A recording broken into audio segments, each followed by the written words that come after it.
See you later. Bye.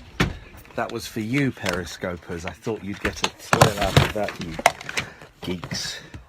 Can you tell Sam no bed, please, at the start? I need my readouts and my live reads as well. No bed, thanks, Sam. No bed. No bed. Yeah, I'm reading the background. That was for you, Periscopers. That's why we started it early, so you would bear witness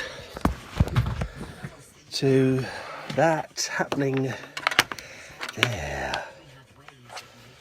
What's up? I got a shitty cold. That's what's up. I got a shitty fucking cold.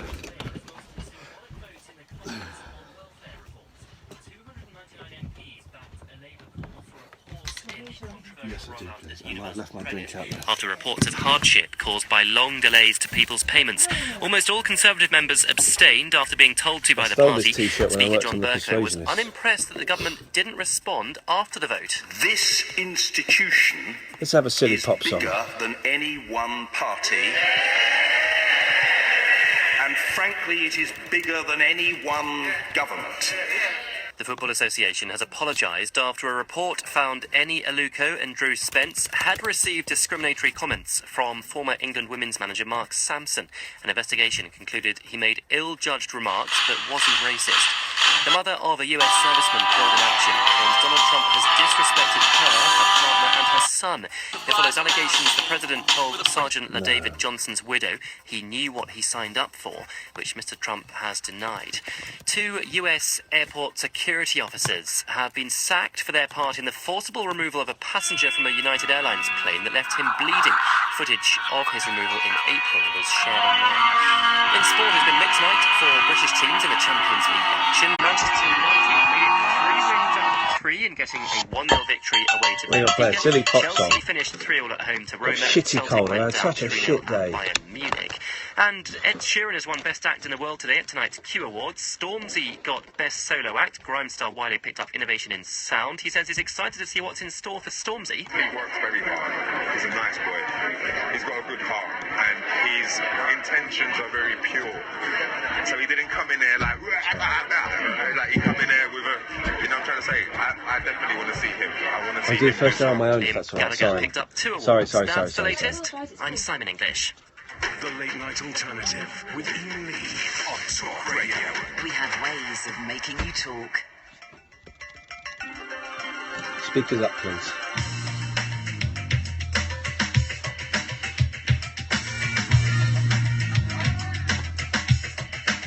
Got a stinky cold.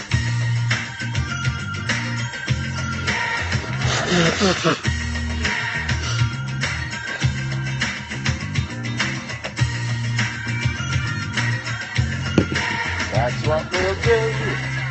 That's what we'll do.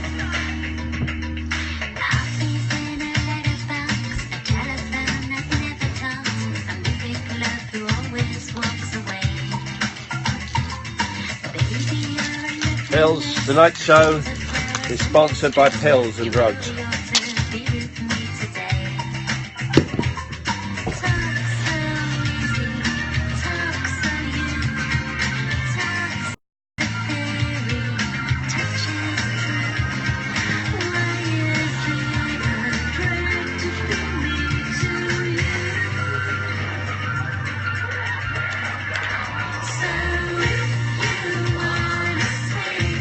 Here we go. Say goodnight.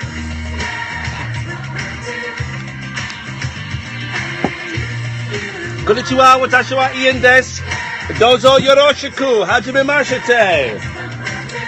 Konobasu wa Tokyo no ikimasu ka? Kore wa dare no kasa desu ka?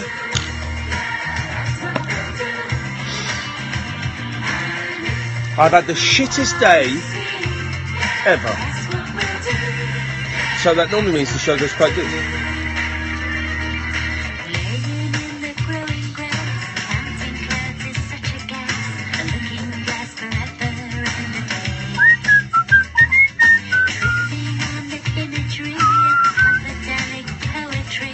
Oh, it's your umbrella, is it? Ooh la la la, ooh la la la. It's the Poppies. That's what we'll do. Great song. That's it.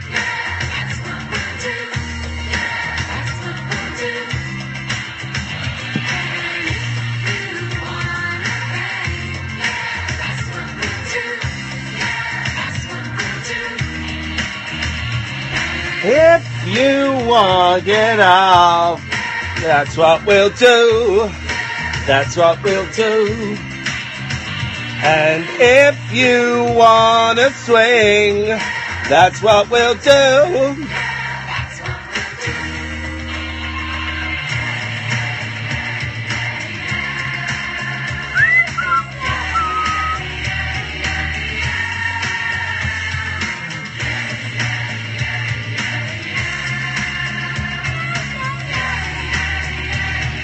Yeah, yeah, go if you wanna swing.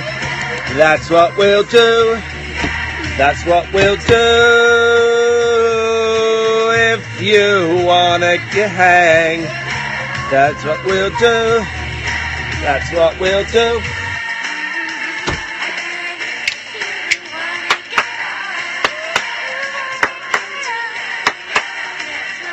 There we go, dear listener. Welcome. I need another one of these live reads. I've only got two. I need a third one. This is the Late Night Alternative with Iain Lee on Talk Radio with Time to Change. And after 11, we've got an hour with the Time to Change, our friends, I believe we would say, at Time to Change. And we're talking to Professor Carey Cooper, who's an absolute legend, about mental health and all those kinds of things. Up until then, dear listener, I'm going to say hello, Alan. You're live on Talk Radio. Evening, Ian. Good evening, Alan. Are you and Kath ready for tomorrow night? Yes, we will not be here. We are going to Leeds tomorrow to go to an awards ceremony where I suspect we shall come home empty-handed. And I'm going to be honest, probably quite bitter. Is it a black tie event? No. But I have bought a new suit because now I'm a fat man. None of my suits fit me. So I have a new suit. I have a nice, crisp, clean pink shirt. And I bought some new shoes. Oh, has Kath got her outfit sorted? I don't know. Alaska. I can't because she's gone off to get something. Oh, and Sammy's running the phones. Well, no, she's gone off to... No. Sammy. But no, she's gone off to get something. And Sammy's answering the phones. Well, possibly. And I'm cutting the phones off. Okay. There we go. Hello, yes, who's this on Skype? He's planted rice in the paddy fields. No, there we go. He's seen the sunrise from the summit of Mount Kilimanjaro. He's meditated within the ancient walls of Machu Picchu. It's a nod to the previous presenter. What was on? Sport and a TVR. He's got a huge bank balance. He could go out with This is probably better quality than it was when it was broadcast, because it would have been broadcast on medium wave. of his family. He's been invited to the Prime Minister's house for drinks. He's the closest thing on earth. Okay. 0344 499 1000 is the telephone number if you want to give us a call. We also have Skype set up. And some of the my bosses here, a boss grabbed me earlier on before I had to dash into town on it felt like Challenge Annika when I went into town, because I was on a series of stupid, dumb missions. And when I completed one mission, I had even less time to complete the next. I was a nightmare. So, and because I've got this cold, just sweating absolute buckets, and actually nearly passing out, and then getting involved in a text off where increasingly depressing texts were being sent back and forth. Man alive. But one of my bosses grabbed me today and said, how the hell do you get Skype working in your studio and you're able to broadcast it? And I said, if I tell you that, then you will know how to do it. And if you know how to do it, then you can sack me. So I ain't telling you nothing. It's a trade secret. But it does mean if you're listening to us anywhere around the world, you can Skype Late Night Alternative, all one word. Last night we were attacked by some Charlie Chans. 4 Charlie Chans attacked us. And apart from their racial language, it was fine. It was a little bit of fun. I'm just going to do something with Periscope so you can hear the calls a bit better. If I switch that round, then you should be able to hear the calls. There we go. Shall we test it? I'm waiting for Sam to put a call through. I'm waiting for Sam to stop talking and just put them straight through. Thank you very much. Hello, Angela. Good evening, Ian. Good evening, Angela. How are you? I'm shit. If you want to know, I'm shit. Yes, Anyway, that's funny. Thanks. Yep. Yeah, I just want to wish you good luck for tomorrow night and don't put yourself down. You might win something. We might win something. We're nominated for something, so we you never know. We might win something. You're not there for a reason, are you? What is Leeds famous for? Eh? What is Leeds, the city that we are going to, famous for? Yeah. Football club called Leeds. So let me write this down. Football club. And what was the football club called? Leeds. It's called Leeds, was it? Football club called Leeds. I think they've got a market, is what I've been told. Leeds Market. The only thing I can think of is Jimmy Savile. No, I don't think of him. I told. Well, I don't mean I obsess about Jimmy Savile, and I'm constantly thinking about Jimmy Savile. What I mean is the only thing I can associate with Leeds is I think Savile came from there. Why do you want me to check it on the internet? No. I'd prefer it if someone were to phone in and. Here's the thing. I don't want to sound arrogant, Angela, but I'm probably right. I often am. Yeah. It's for me to do. Yes. Well, you. Yes. Jonathan. Hello, Jonathan. I'd like to talk about the reconvergence of an alternate reality with our own. You know what? Yeah, go on. I'm in. Okay, let me set the scene. Yes. It's Christmas 1987. Okie dokie. Mastertronic have botched up the release of the Sega Master System. Yes. What if Richard Branson never bought out Mastertronic and revived the Master System? What if Mastertronic had gone bankrupt? Yes. That would have meant that Sega would have never gained a foothold in Europe. Yeah. They would have crashed out of the hardware market and would have had to have done a deal with Nintendo to publish their games on a Nintendo console. Wowzers. So in order to get that deal, Yes. Sega would have to sell Nintendo the Mega Drive technology. And what if instead of Okay, that was quite niche. That was even by our niche standards. That was I've got those. Even by our niche standards, that was spectacularly niche, wasn't it? I mean, oh God, I'm so off my face on cough medicine. I don't know what. Honestly, I've just got no idea. Tonight's going to be one of those shows, isn't it, Gatford? Yes. Jesus. Yeah, hi. Yes. You rang me. No, you called me and I called you back. Don't try and be clever, mate, because I'm not in the mood. All right, Frank. I know something famous about Leeds. Yep. I went there once, and that's not the famous thing. And I was so nervous about going there for a meeting, I actually threw up in the toilets in the train station. There we go. Well, now, do you remember? Because we're going to go to that train station. Which cubicle was it? Well, if I remember rightly, and I only went to Leeds station twice, once Yep. there and once back. Yep. It was by the main entrance. I believe there might have been a coffee shop there, but I don't know what brand. Okay. And I think I went to the disabled one.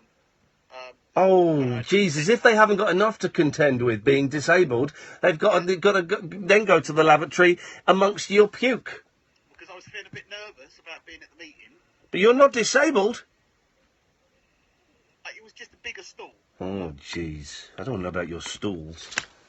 03444991000 is the telephone number. You can Skype Late Night Alternative. We are trying to come up with a list of 20 things, 20 interesting things about Leeds that don't include Jimmy Savile. Can we do it? 03444991000, Skype Late Night Alternative. I'm Iain Lee. This is Talk Radio.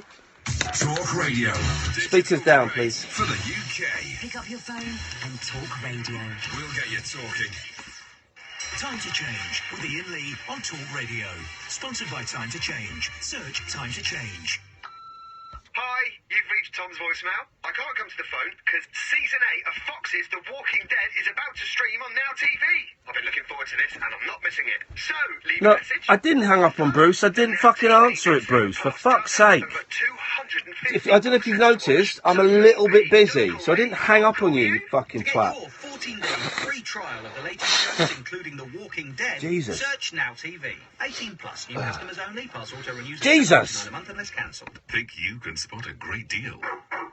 Then get down to the big spot sale at your local Vauxhall Network Q retailer. Hit the sweet spot with amazing Bruce, offers you're on as much of a dick now as you were 10 years ago, Astra dude. It would and the appear. Extraordinary Mocker X, all with spot-on extras like 1 year's roadside assist and 1 year's warranty. The big spot sale from Network Q at your local Vauxhall retailer between the 20th and 30th Perfect. of October. I think we can live without your calls, Bruce. Offers available on selected models at participating retailers. At Argos, entertain the kids this half-term with hundreds of Gonna be toys one of those dropped nights. in price. And save up to a third on selected Here, kids' Bruce, let me bikes make it and easy for you. scooters. Bye. Plus, our new gift guide is out now. Pick up a copy in store. Go Argos. Selected lines, conditions apply. Offers end 31st What about of Mr. October. Olbus yesterday? Because I called him lowbrow because he enjoyed How quickly can I do a lowbrow film. How much I'm can not I in the save? mood for it Can I tonight. charge it? Do I need a house with a drive? Can you get an electric shock off? If I plug in my mobile phone, will the car's battery run out? Can they go in car washes? Got questions about owning an electric car? Get the I'm not answers in the mood at for it tonight, GoUltraLow.com. guys. I'm in a shitty mood tonight, guys. So, let's see what happens. Tonight's show is sponsored by this shit. I drank half a bottle of this. This was full. Now I drank this much. There we go. I drunk it. I'm off my face. Yeah. Close shave with hair-raising results. To making serious dough from a ballsy bake-off. Get inspired, join the rebellion, and help bring in stacks of cash for game-changing cancer Yeah. treatments. 100% of the money raised goes straight to those badass science muffins who save lives. Stand Up to Cancer on Talk Radio. Rebels, you now have a cause. Search Stand Up to Cancer to sign up. Experience the unconventional. Hello? The unpredictable. Don't you think that's a bit weird? And the completely unorthodox. It was my birthday. With rule-free Iain Lee. I was just trying to generate a bit of content. The Late Night Alternative with Iain Lee. Hate alarm clocks, hate going to work. On Talk Radio. This is the Late Night Alternative with Iain Lee on Talk Radio, and with Time to Change, 1 in 4 of us will fight a mental health problem this year. Having a mate in your corner can make all the difference. Search Time to Change to find out more. Can I just say, I'm getting aggro because I'm not answering the Skype calls quick enough. People are accusing me of cutting people off. The Skype is still kind of a new thing that we're doing with the show, so we don't get many calls on it, but if I'm on the adverts or if I'm taking another call, then I'm probably not going to take you a Skype call. So if it rings out, it's not necessarily me cutting you off. In fact, I don't think I've cut anyone off yet. But it just means I'm busy. So try again. We don't have a system where people can rack up the calls. So just chill. Evening, Victor. Hi, Ian. Famous people from Leeds. Keith Lemon. Is he from Leeds or is Lee Francis from Leeds? Oh, Lee Francis. Okay. Yes, Okay. Lee Francis. But is Keith Lemon from Leeds? Well, they're the same person. Well, yes, but I don't know if you know this. Sometimes when actors play characters, their characters don't come from the same place of birth as the actor. I love your show. No, that's not. I've not even started being cute. I'm genuinely asking. I don't know. Is Keith Lemon from Leeds? Well, I don't know. Okay, that's a great call. What did I say that was so funny? I genuinely Seriously, I've got such a bad cold. I've got a terrible headache, and I've had the worst day. So tonight is going to be one of those shows. Let's try Matt. Good evening, Matt. Hello, how are you? I'm terrible. What do you want? Leeds. Yes. I think, don't quote me on this. Well.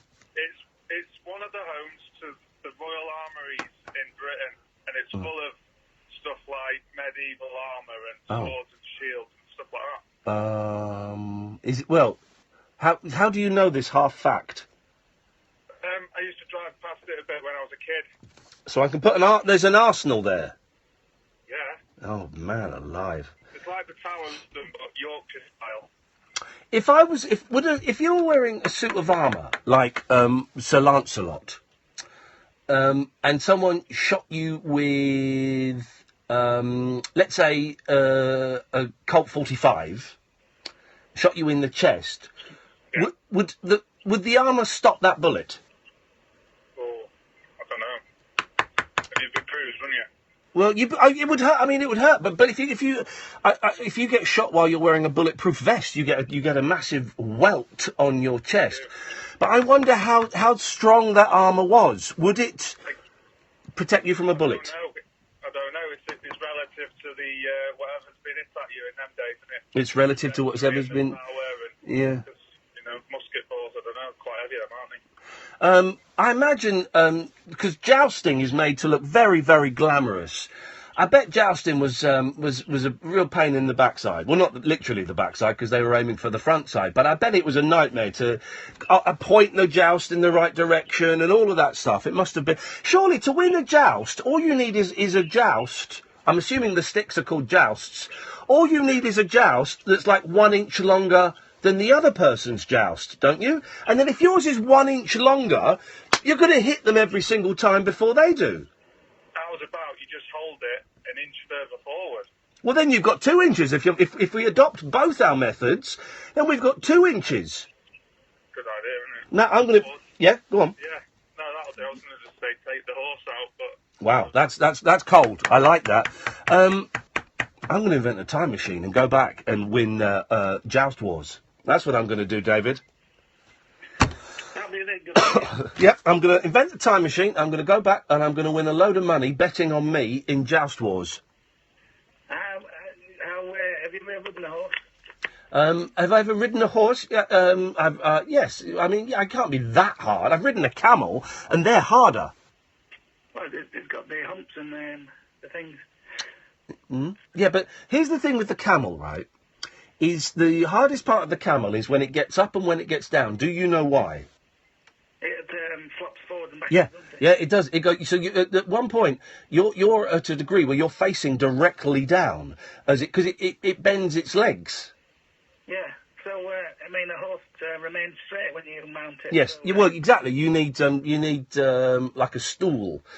Here's the thing. When I rode a camel when I had my lost weekend in Marrakesh, and I've seen camels before, but it's the first time I've really looked at a camel. And their humps are nothing like the humps that we draw in pictures. How so? Well, the hump was more like, you sometimes you see old men who are hunched. Yeah. A camel's hump is more like a hunch. Right. So it's not that like sort of pyramid shape. It's sort of just like a sort of strange lump. Do they have, what do you call them? Penises? No, half of them do. Does the hump have a rim of hair around it and then it's bald on top, or is that just cartoons? No, I think you're thinking of coconuts. Oh, that's the one. Sorry. Here's the thing, right? You know that scene in The Empire Strikes Back where Luke Skywalker is out in the freezing cold and he has to cut that big creature open so he can live inside it to keep warm? I think that's Bear Grylls. No. This is also happened in one of the brilliant Star Wars movies. Well, if I was out in the desert on a date with a camel and I was hot and I was thirsty, right? Could I cut the top of the camel's hump off and stick a straw in and suck up its watery reserve? Well, that's the thing.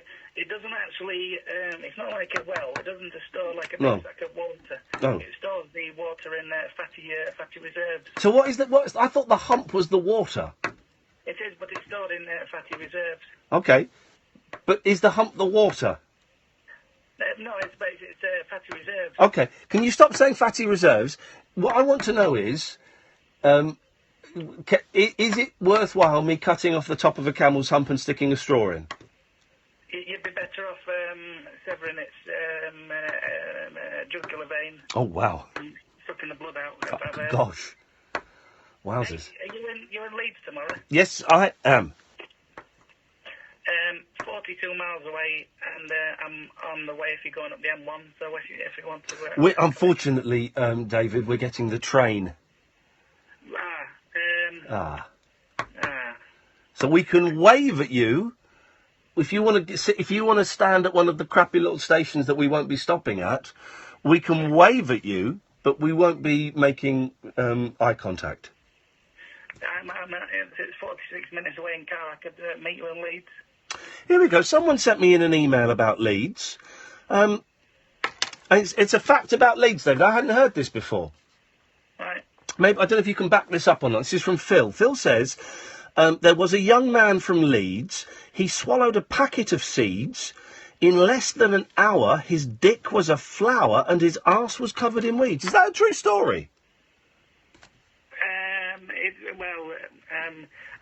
I think you've been sent a limerick there. Yeah, but is it a true story though? Well, I mean... Did that happen? We don't know the name of the young man. Phil, if you could get back in touch and let us know the name of the young man, that'll be really useful. Thank you.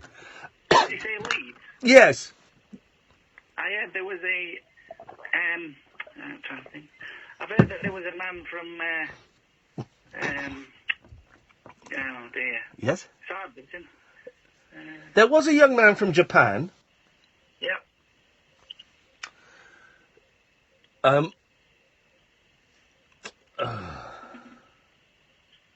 was a young woman... No. If you make them too young, then it becomes inappropriate. Yeah, no. There was a young man from Japan who always said, yes, I can. But then when he couldn't, his dick fell off. These are hard to do, aren't they? There we are then. Yep, here we go. There once was a lass called Louise. Oh.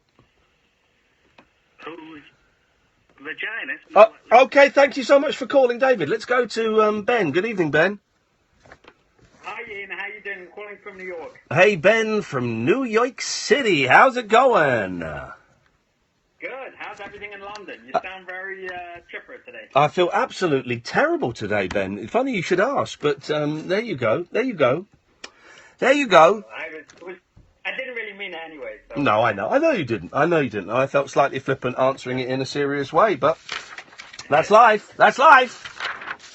Okay, let me follow up. You had a call a while back. I was talking to you about Speaker's Corner at Hyde Park. Oh, yeah. The goings on. So you said you were going to visit. And you were going to have a... Oh, you had heard that there were... it was overrun by Islamic gentlemen that were threatening and scaring away the other religions. Is that right? Is that a fair summary of what you thought? Yeah, I would say intimidating, but yeah, that kind of thing. It couldn't be further from the truth. There were Muslims, Jews, and Christians all arguing as aggressively and as verbally violently as possible. Every faith there was those three faiths were present. They were all as gobby as each other. They were all as obnoxious as each other. They were all spouting as much crap as each other. So, no, it has not been overrun by Islamics, the extreme Jewish, the extreme Christians, the extreme Islamics, and the extreme racists were all there in force. What about the extreme atheists? Have the extreme atheists taken over? Those guys don't give a stuff. They're too busy at home. It was a Sunday. They were having a roast dinner somewhere. It was thoroughly. I enjoyed it, but it was unpleasant. I got spat at by some racists. Really? Yeah, I did. I got spat at by some racists. The racists I know are all very polite people. Oh no, these are horrible, and they didn't like me because I questioned them, and I wasn't afraid to question them, and then to annoy them even more, I went round and was offering free hugs to any Muslim I could find, and that they absolutely hated that I would dare to hug a Muslim. Wow, they could not get their heads around that. Maybe they're not very touchy-feely in their culture. Of racism. Well, this is what they were arguing about, is that some cultures are too touchy-feely. And so, but what it was is they were arguing that no one talks about Muslim child sex gangs, okay? And that no one talks about it, and that we are all in denial about it, and it is a problem within the Muslim community. Now, every show that I know talks, that speaks about these things, has said that the Rotherham sex gang and the other sex gang were predominantly Pakistani Muslims. Not exclusively, but predominantly. So that it's not as if that's being kept out of the news, and that is atrocious. But then when I said, well, what about white indigenous paedophiles? They said, name one. I said, Jimmy Savile. Oh, Jimmy Savile doesn't count. He's different. Well, hang on a second, I've just named you one. What about all the kids that are getting abused at home by their parents, So it was a fun old argument, Ben. All right, well, that's good. As long as the people are shouting at each other. Oh, mate, I love it. I bought a book about it, about the Speaker's Corner, and I wanted to make a documentary about it, but you're not really supposed to record anything there, it turns out. So we did record some stuff, and we broadcast it. It'll never get broadcast again, let me tell you that. Well, Periscope. Well, thank you very much indeed, Ben. 03444991000, the late night alternative with Iain Lee on Talk Radio, and with time to change. 1 in 4 of us will fight a mental health problem this year. Having a mate in your corner can make all the difference. Search Time to Change to find out more. Across the UK, online and on DAB. Drive with Sam Delaney on Talk. Who's in here? We'll get you talking. Who's Sally? Fuel your appetite for adrenalised afternoon radio on the Drive Time Show that's going all over the country. Original afternoon entertainment with me, Sam Delaney. It's the superior work-to-sofa transmission system with intelligent presenter technology fitted as standard. Delaney, live at Drive. Tomorrow afternoon from 4. On Talk Radio, we'll get you talking. The late-night lip service for lovers, loners, and lounge lizards. Yeah, well, where exactly is your accent from? The late-night alternative with Iain Lee. I've forgotten your name already, excuse me. On Talk Radio.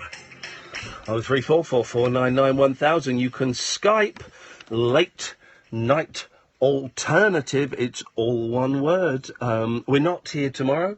Jamie East is sitting in for me tomorrow.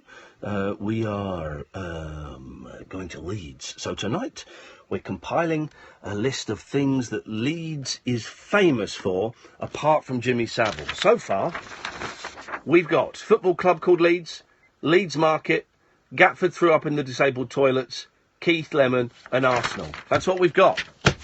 That's it so far. 03444991000 is the telephone number. If you want to give us a call, you can Skype a Late Night Alternative. We had some fun last night when we had some kids, I think about 13, 14 years old, they were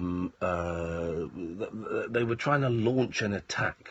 Well, they weren't trying. They launched an attack on our internet, thinking it would bring down the... thinking that it would bring down the station and the show. And it didn't. All it did was it meant that Periscope was a little bit glitchy.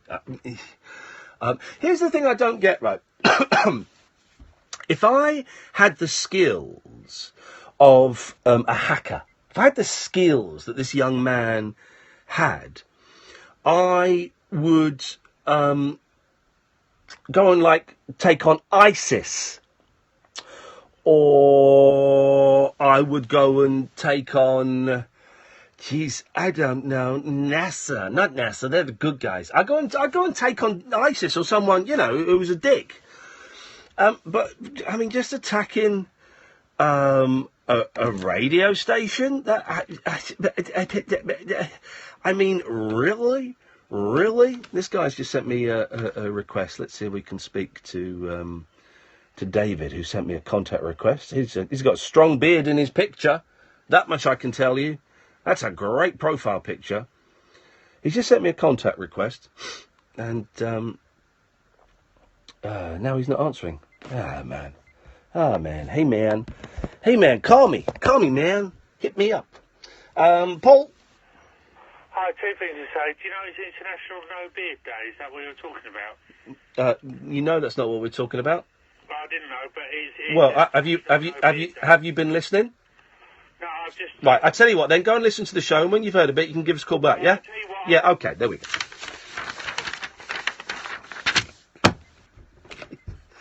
Have a listen to the show, mate. When you've heard a bit, then you can call in and chip in. Yeah, how does that sound? Yeah, fair enough.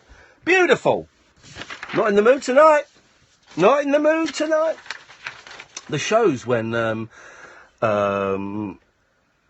feeling lousy, they're normally the best ones. So tighten your belts, hold on to your hats, guys. It's gonna be a bumpy show. Yes, Paul, have you had a listen? Yes, okay, I did hear 5 minutes if you had not cut me off as much as I heard. Yeah.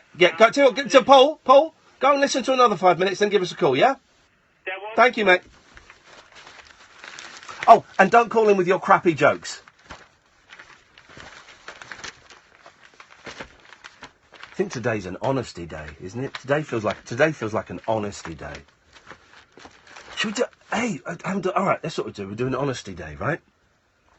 Up until 11, because after 11, we've got time to change. We're going to talk about mental health and stuff like that. But you can go... So, how are we going to do this? Okay, so if you want to call in...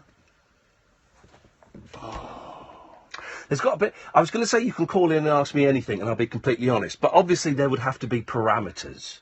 I remember once I did this feature, and I love this feature. It was inspired by when Brian Wilson phoned me up at home. Brian Wilson from the Beach Boys did this thing after Hurricane Katrina, that if you donated $100, he would call you up at home and you could ask him a question. And he would make 3 attempts to call you. And lo and behold, he phoned me up one day. And so I came up with this brilliant feature that was basically that. And what I would do is I'd get people to email me their phone numbers, and I would attempt to call them randomly, not during the show, but sort of just during the day, and we'd record it, and they could ask me one question, and I would answer it honestly.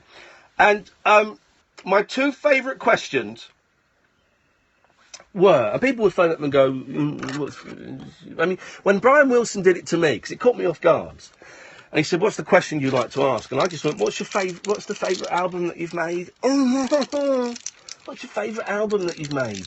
Stupid thing. And so quite often I would phone people up at 2 o'clock in the afternoon, and they'd be at work, and they'd be so surprised, and they'd ask something similar. So one guy phoned up. They're 2 favourite. I phoned one guy up, and he asked me to list all the drugs I'd taken, and I did. But we had a lot of fun with that one, because what we did, my producer Chris was a very clever man and a very funny man. And he bleeped out all the drugs, but he made the bleeps really long, and he put in some more bleeps. So the list went on for about 2 minutes of me going, well, I first took bleep, and bleep, bleep, and bleep, and it went on for about 2 minutes of me just, yeah. And the other best one was this guy, and he was a pain in the backside, this caller. He used to, hello, it's the ghost. His name was Hassan. That was it. His name was Hassan. Hello, it's the ghost. It just used to really annoy me in the way that some things do. And his question was brilliant.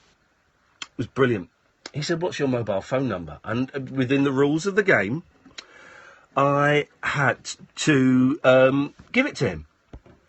And I did. And I told him my mobile phone number. Right.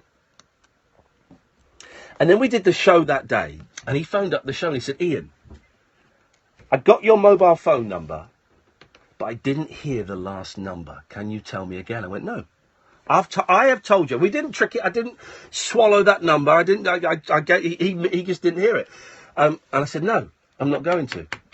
And he said, okay. And then the next day, I got a phone call. And I answered the phone from a number I didn't recognise. I answered the phone and I went, hello. And this was it. Hello? Is that Iain Lee? And I realised it was Hassan, the ghost. So I went, oh no, I don't know what you're talking about, mate. No, you got the wrong number. Oh, sorry, goodbye. And he put the phone down. And he had my phone number. He had my phone number. I tell you how we do it. If you want, and this could get nasty. It's a dangerous game. Truth or dare. It's a dangerous game. This is how we're going to do it. If you want me to tell you exactly what I think about you. Oh, isn't it though, Kath? I'm just in that mood. I'm just in that kind of mood. You're not going to hear this anywhere else. If you want me to tell you what I think about you, not anyone else, don't phone in on anyone else's behalf, then I will. And I'll be honest. And you might not like it. How's about that? Fancy some of that? Fancy some of that for the next 20 minutes? Yeah? It's going to end in a punch-up. 0344 499 1000 is the telephone number. Let's quickly take this Skype, although I suspect.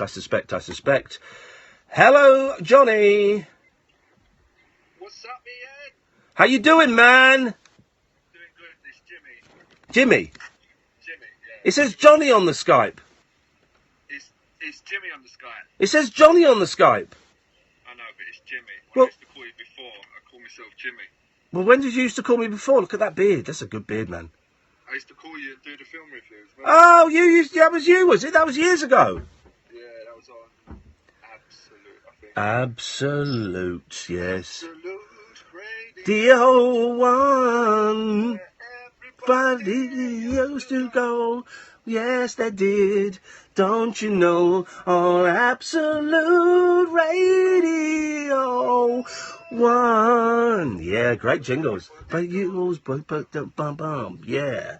Everybody goes there. Bum bum. Everybody's going down to there. Everybody's going down. Oh yeah, we're going down, down, down. Everybody going down. I'm down. Everybody going down to Absolute Radio. Oh yeah, but we gotta, cause they're gonna play a Billy Idol song.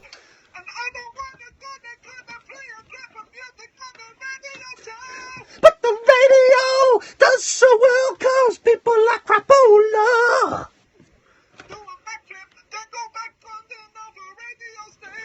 I'm flipping it back, rewind. I'm leaving Absolute, and I'm listening to Hard FM. I'm listening to Robbie Williams and Emma.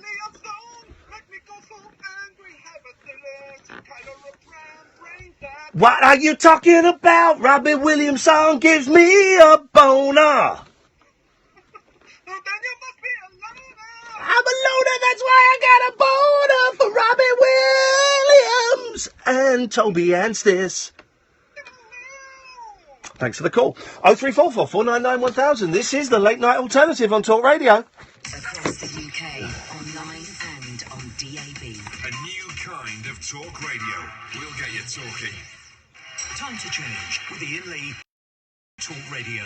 Sponsored by Time to Change. Search Time to Change. Had enough football ads yet? We have, because we like to talk about what we know about at Glowworm, like the practical training for new installers, and the 499 checks we do on our boilers before they leave the factory. Did I mention 30 quid cash back and a free 7-year warranty with every registered install from our energy boiler range on our Plumbing Toolbox app? The Glowworm Energy Boiler range starts at $599 with a 7-year warranty. Find out more at glowworm.co.uk. Glowworm, easy does it. Now, back to the football ads. Terms and conditions apply. See glowworm.co.uk for more details. From office equipment to fuel. What if the everyday things you buy for your business could add up to something a bit more rewarding? With the American Express Gold Business Card, you can earn membership rewards points on your business spend and use them for office supplies, restaurants, or even flights. Join now and get 20,000 bonus points when you spend £3,000 in the first 3 months. Plus your first year's annual card fee is on us, saving you £125. Search Amex Gold Business to apply. Welcome offer. Card membership approval. For a card with no annual fee, rewards, other features, and alternative is available. See website for terms. Upgrades are everywhere. Upgrade your phone, upgrade your wardrobe, upgrade your TV package. But will these upgrades... Paul's banned. Don't want him on my show ever again. He can go fuck himself. This October at Renault, so why not take Paul's banned. Sending me abusive emails. He's banned. He's gone. You can swap all He's gone. No one no more. He's gone. Selected new Renault panel van, including on our brand new Formula Edition range. Order by 31st December and registered by He's gone. January 2018. Participating dealers only, business customers only. Visit your nearest Renault Pro Plus dealership to find out more. For full eligibility criteria and terms, go to Renault. Gone. He's a prick. Goodbye. Stand up to cancer on Talk Radio. Stand up, raise cash, take cancer out. It's time to supercharge the fight against cancer. I'm Paul Ross and I'm getting orangey-fied for Stand Up to Cancer. I'll be suited and booted in top-to-toe tangerine. I told you the shows when I'm not feeling well and when I've had a tough day are the best. And now you can go orange for an awesome fundraising appeal. Wear orange, pay up, take cancer out. Shake your Satsumas and help bring in stacks of cash for game-changing cancer treatments. 100% of the money raised goes straight to those badass science boffins who save lives. Stand Up to Cancer on Talk Radio. Rebels, you now have a cause. Search Stand Up to Cancer to sign up. The mother of all talk shows with George Galloway. He's back. On Talk Hang on a minute. Listen up, comrades of the world. Unite.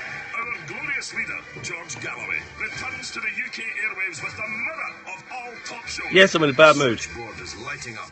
Controversial conversation and cutting-edge current affairs comment with the notorious B.I.G.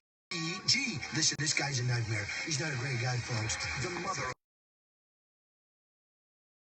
of all talk shows with George Galloway. Friday night from 7 on Talk Radio. I did not say that. Moonlit musings from mums, madams, and meat packers. Oh, never mind, I must have misread. The Late Night Alternative with Iain Lee. The station's brilliant. On Talk Radio. Right. Very, very exciting news. Very exciting news. First track from Nick Knowles' album has dropped. This could potentially be a world premiere. Could potentially be... Oh, geez, what the hell is that? Could potentially be a world premiere. Nick Knowles.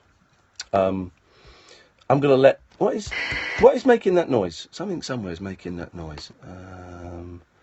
It's not you. Is it you? Let me see. What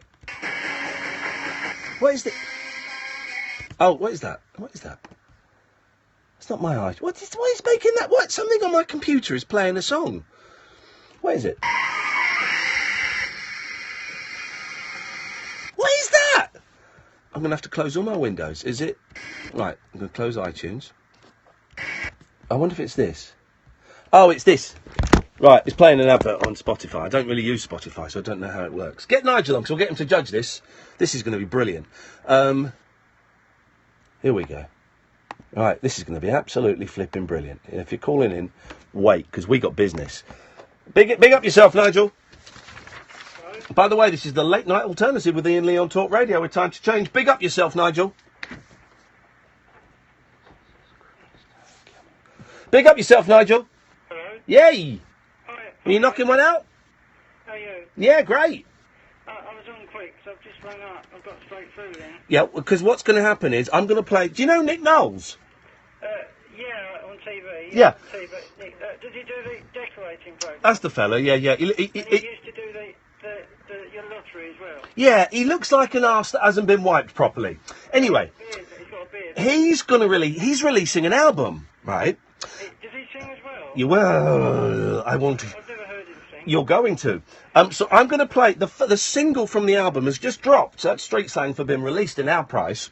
Yeah. So I'm going to play it. I'd like you to listen to it, Nigel. Then afterwards, I'd love to get your feedback on it. Yeah. Would that be okay? Sure, yeah. And then I can do some of my own stuff as well. Sure. Why not? So you stay there. I'll have a butcher's then. Okay. Well, that butchers is look. So you have a listen. Here's Nick Knowles singing "Every Kind of People." Get these speakers up. What do you reckon, Nigel? Yeah, I thought it was sort of average. Yeah. It wasn't bad. It was pretty good considering it's him. He doesn't sing much. It was pretty good considering it was him. It was kind of average. Excellent. What do you think? It's not what. It doesn't matter what I think because I'd like to introduce you to our special studio guest, Nigel. Would you please welcome Nick Knowles? Good evening, Nick. Really? Hello, Ian. Yeah, Nick, you just heard. We just played your song there, Every Kind of People. Why did you choose that to do that as a song? It's a song that means a lot to me, and when I'm doing the decorating, we're singing. You just heard what Nigel said. Nigel said it was average. I thought it was brilliant. You said it was average, Nigel. I'll come and smash your face in. I'll come and punch your face in. Well, thanks so much for dropping by, Nick. Yeah. Anyway, Nigel, let's hear one of your songs. It's really good, actually. You absolute bumlick. It's a sort of a country and western style, isn't it? Well, one syllable of that was true. Yeah. I made myself laugh there. Because it's quite slow singing. Yes. Country and western, a lot of songs are slow. Country Yes. and western songs are slow. Yes. Yes. I actually thought it was you singing first. Some songs are country and western songs. Some country and western songs are fast. Oh, of course, yeah. But I mean, you could sing that song quite well, couldn't you? Oh God, yeah. 'Cause it's quite an easy tune to pick up. Yeah. A good song. Whoever wrote it, it's a good tune. Well, it's a little I might bit. even try and copy it myself. Yeah. Well, could you do it for us now? No, not now, not until I learn the words, of course. But I could practice it and then do it another night. Okay, that would be fantastic. Is it out in the shops now? It's coming out really soon. It'll be on iTunes, won't it? It certainly will be. So I'll be able to download it. Yeah. On iTunes. Okay. What was I going to say? By the way, on Twitter it's mixed. I've got to say, on Twitter it's mixed. Some people's Margot's saying she loves it. Well, she said it doesn't sound that bad. Some people are saying good stuff. Some people are saying terrible stuff. It's certainly better than an eye for an eye. I would say that. A bit like the Billy Ray Cyrus sort of thing, isn't it? Achy breaky heart.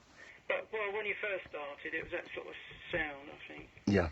I'm going to tell you, I've got a new drum solo on my Facebook again. That's great news. That's great news. Did you want to have a look at it? Not right now. I'm a bit busy doing a radio show. Okay, but is the other one still on your Twitter? Hang on a second. Hello, Dan. Hello, Ian. What would you like to say? Do you want to talk to Nigel? Hello, Dan. Nigel. Whereabouts are you situated in the country? Oh. About 2 minutes walk from Nick Knowles' vegan restaurant. Oh, really? Oh, God. Where is that then? In London? No, he really does. He owns a vegan restaurant 2 minutes. Good for him. It's called Oh Joy. He owns a yacht as well. Listen, I could do if I had a tenth of his money. What I could do with that, I tell you. Yeah, you've done pretty well. What would you do with that? I'd put it in water. Yes, exactly right. I'd love a boat. I'd be good on a boat, I think. What kind of boat? Hang on, who just had a drum go off then? I was just testing it. Oh. See if it's working. Still there? I was actually wanting to do a jingle about myself for a change. Oh, that's unusual. Dan, we'd like to hear that, wouldn't we? You record it for YouTube? Yes, I will record. Yep. I've got a tape. You know when we did that other song about... Oh, for the love of God, just get on with it, man. Is it on YouTube, the last one? No, just do it. I've got a minute left. So I'll make... All right, here we go. Here.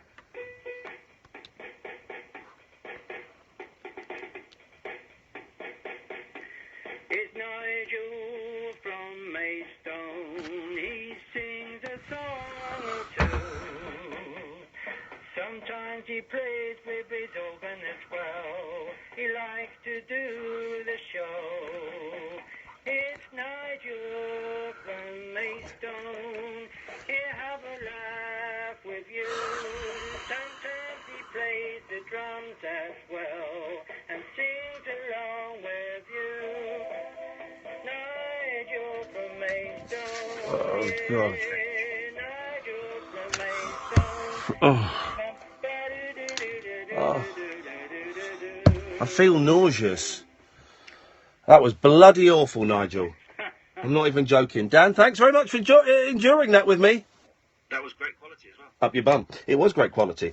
This is the Late Night Alternative with Iain Lee on Talk Radio. It's time to change. 1 in 4 of us will fight a mental health battle this year, mental health problem this year. Having a mate in your corner can make all the difference. Search Time to Change to find out more, and we will have more on Time to Change coming up in the next hour. 03444991000. Skype Late Night Alternative.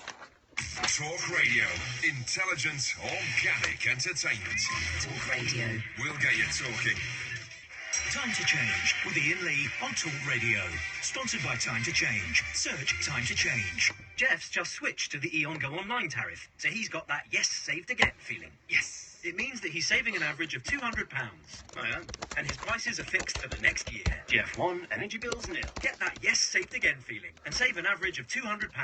Discover the right Eon tariff for you today. Search Eon Energy now. Saving for dual fuel customers using national average prices across standard variable tariffs not in receipt of discounts. Of large suppliers at off-gem typical domestic consumption. Switching to Eon Go Online 1 year. Paying by fixed monthly direct debit with paperless billing. Restrictions and eligibility criteria apply. The Volkswagen used car event started on Friday the 13th. But don't worry.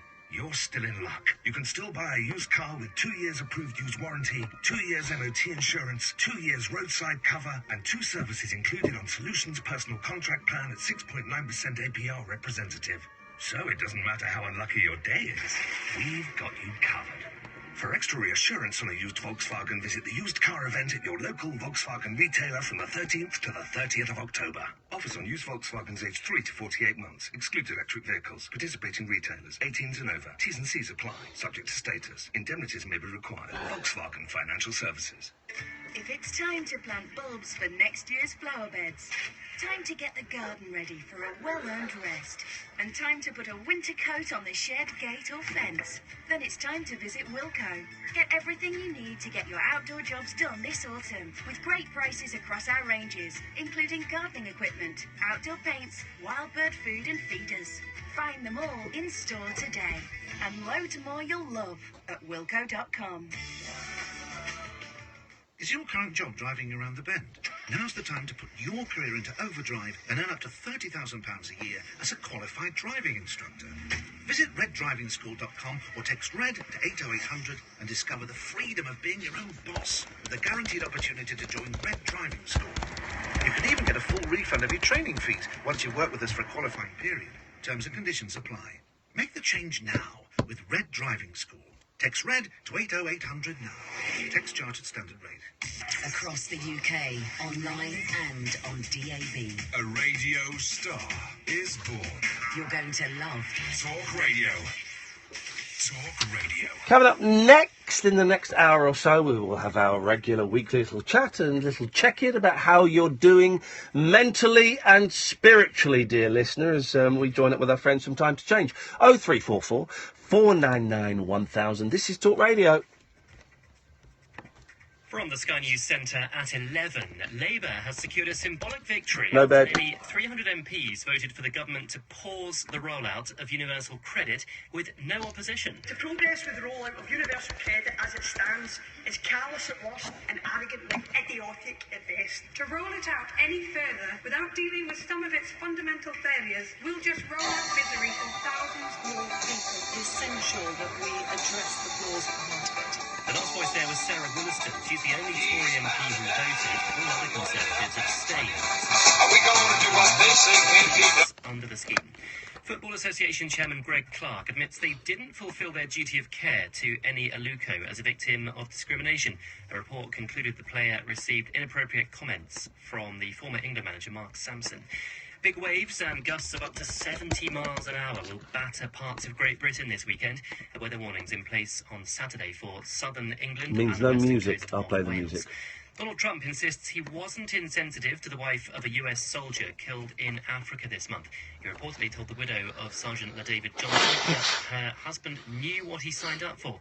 Here's White House Press Secretary Sarah Huckabee Sanders. I think it, frankly, is a disgrace of the media to try to portray an act of kindness like that and to try to make it into something that it isn't. Let's check the sport now. And Manchester United are on the verge of progressing to the last 16 of the Champions League. The Group A leaders made it 3 wins out of 3 in the Yes, I competition. believe that rubbing Vicks on your feet is apparently a thing to do. Manager Jose Mourinho says there were certainly plenty of positives. We won the match, didn't concede goals. The game was calm, the team was compact, control, and almost there. I think 1 point to qualify, 1 victory, maybe to finish first. So all good. Elsewhere, Chelsea were held 3-3 at home to Roma, while Celtic went down 3-0 away at Bayern Munich. That's the latest. I'm Simon English. The Late Night Alternative with Iain Lee on Talk Radio. We have ways of making you talk. This is a theme tune. Oh man, to be able to play banjo like that, imagine. If I could play banjo like that, I would be playing banjo all the flipping time. All the flipping time. Wouldn't you just? The banjo is one of the hardest things in the world to learn. I bought one and I had about an hour sat with it and I can't do this. It's ridiculous. Dear listener, welcome to the Time to Change Hour on Talk Radio with Time to Change. For the next sex, there we go, there's a Freudian slip. For the next 60 minutes. I'm also very, very high on cough medicine, guys. I should stress that. For the next 60 minutes, we're going to be talking about mental health because, as you know, it's something we should all talk about. We'll be discussing the highs and the lows and how having a mate in your corner can make all the difference, even in the workplace. And you'll know that this is, it's not unusual for us to talk about this kind of stuff. You know, we kind of dip in and out of this stuff and have conversations about it. And one of the joys of doing this show is that I feel I can share what's going on with me and talk about, you know, my issues with mental health and my medication and my ups and my downs. Not perhaps as much as we did a few months ago, but I can share that stuff. And what is brilliant is the number of you who see this weird, silly, psychedelic, esoteric left of mainstream late night show as a place where you can come and can kind of share your stuff and let other people know how you're getting on or if you're struggling, if all of this kind of stuff. And while you can call in at any point in the week, right, and I can't stress this enough, I know we're doing this hour once a week. You can call in at any point in the week and say, do you know what, I've just got to talk to you, man. I've not spoken to anyone for 2 days and I'm at my wit's end and I'm going nuts. Or you can phone in at any point and say, do you know what, I've been feeling really, really low, but actually today I've had my first good day in 6 months and I can see that there's... You can call in any time and do that, okay? We've got between now and 12, we're calling this the Time to Change Hour, but you can call in at any time on any show, even if we're talking the best B-side or the who was the best... Oh, this, by the way, this is a great phone-in thing. Write this down. Who was the best replacement band member? So someone left and they got someone else in. So all of that, right? You can, I love the clunky gear changes, and we're talking about something silly and stupid and dumb, and then you can phone up and say, actually, do you know what? I feel like I want to die. It's all fine. It's all fine. I've got some tips here. For checking up on your work friends. And it's weird, isn't it? Because we've got a brilliant guest coming on in a minute, and we pre-recorded the interview. If you've listened to the show a lot, you'll have heard this guy before. He's brilliant. He's absolutely brilliant. So you wanna listen to what this guy's saying. But we've all got friends. I would like to think. I assume. Let me take that back. Some of us have got friends that we can talk to and say, do you know what, man? This is. This divorce is getting me down, or this, whatever is I'm struggling. But it's hard, isn't it, within the workplace, perhaps, to be able to do that. And there have been a couple examples recently of actually slight shifts and slight changes in attitudes towards mental health at work. We mentioned this last week, didn't we? The email where a young woman wrote to her boss and saying, I need to have some time off because, I need to, because of my mental health is struggling. And the boss wrote back saying, thanks for this. Yeah, brilliant. Wonderful. Thanks for asking. This is a great example. I'm more than happy to give you as much time off as you need. Keep in touch. Let us know how it goes. And when you're fighting fit, come back. And I do wonder how many bosses out there would be as prepared to do that. I have got... this isn't a proper job, so I'm always slightly aware that when I talk about my job, those of you that have got real jobs, I don't know, working in factories, digging trenches, working in shops and stuff, me coming in for 3 hours a night and poncing around, I know it's not a proper job. But I've taken a few days off in the past, and I phoned my boss up and said, do you know what? I just can't face coming in. Can I take the rest of the week off just to recharge my batteries? I'm pretty confident that I'll be back on Monday, and I'll be if not fighting fit, I'll be sparring fit. And my boss Denny is is brilliant like that. He's absolutely brilliant. And he's like, yeah, sure, fine, not a problem at all. And every now and then, I get the impression he doesn't quite know what to say. So every now and then he'll just, if I'm in the office, he'll just come in and sort of just go, is everything all right, Ian? And I know that is his way of saying, are you on top of things? Are things getting a little bit heavy? Can we do anything? Can we shift anything? You know, so many things are said in this little, are you all right, Ian? And it's brilliant, and I love it. And he's one of the best bosses I've ever had, and I couldn't ask for a nicer bloke. And you should be so lucky to get a boss like that. If you are a boss, by the way, you can call in, right? For this hour, you can call in. I'm gonna do the interview in a minute. If we've got some calls, that's great. But if you're a boss, and you can call in about anything, but I'm going to kind of just throw out some themes that you might want to kind of get your claws into. Maybe you're a boss and you've had someone come up to you and say, do you know what, I'm really struggling with life. Can I have a couple of weeks off? Or maybe you're someone who works and you've tried to approach your boss, or you want to approach your boss to say that, but you just don't feel that you can. 0344 499 1000 is the telephone number. The very kind people at Time to Change, and boy, oh boy, genuinely, what a thrill to be working with those people. We heard from them last week. What an absolute thrill. I'm flattered and honoured. We have some tips here. 5 tips for checking up on your work friends. Are you ready? You might think some of these are great. You might think some of these are rubbish. I don't know.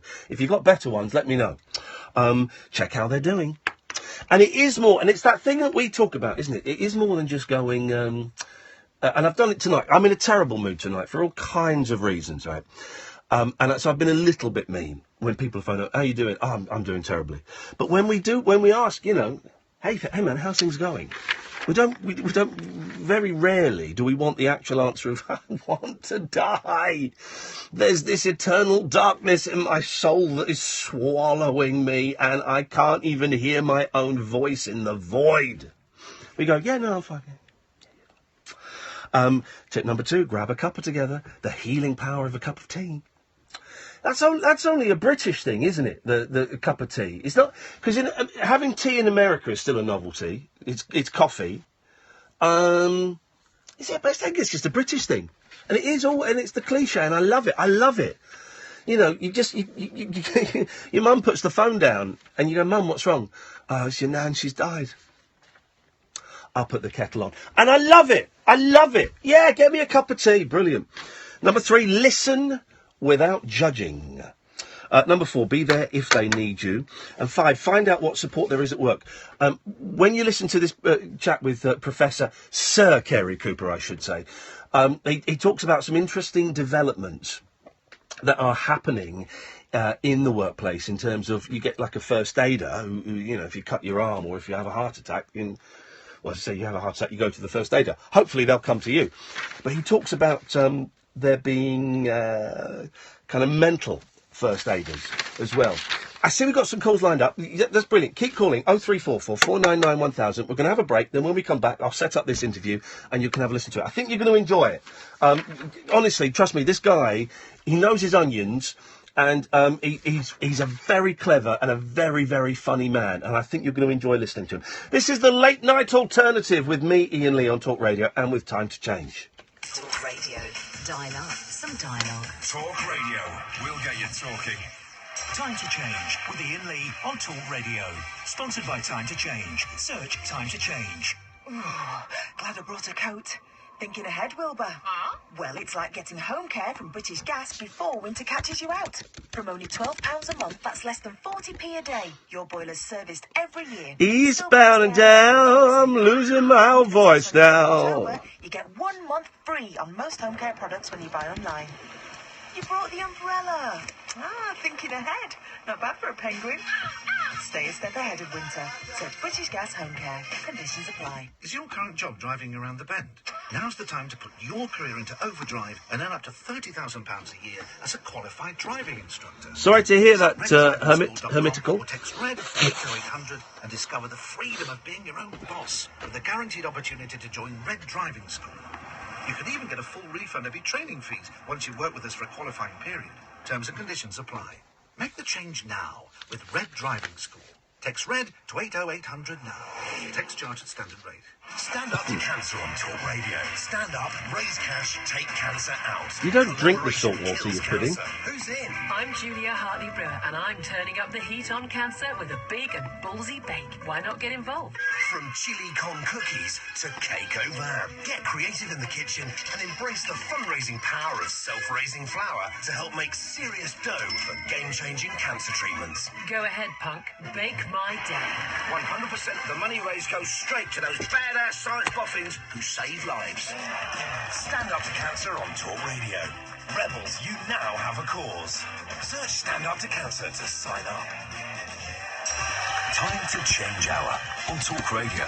Search Time to Change.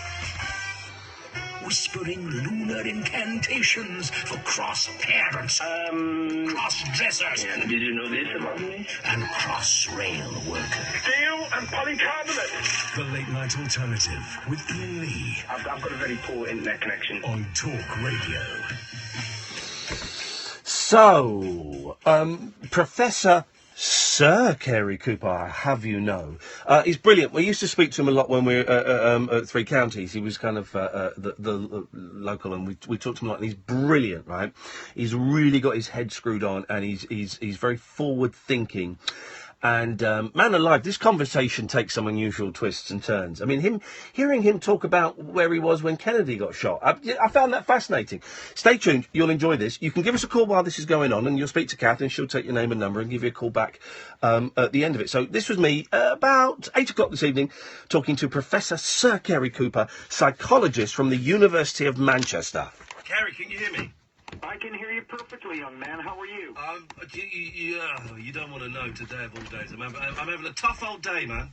Have you? Well, let's talk about it. No, we can't. That's what I do. No, really? Is this recording properly, Catherine? Because it sounds very hollow. That one's recording. Hang on a minute. We're having trouble with our microphones. Okay, don't worry about Hang it. on. We can sort it. That's that one. But this one is... okay, right. Hang on. Which side is it? That side. There we go. We're in.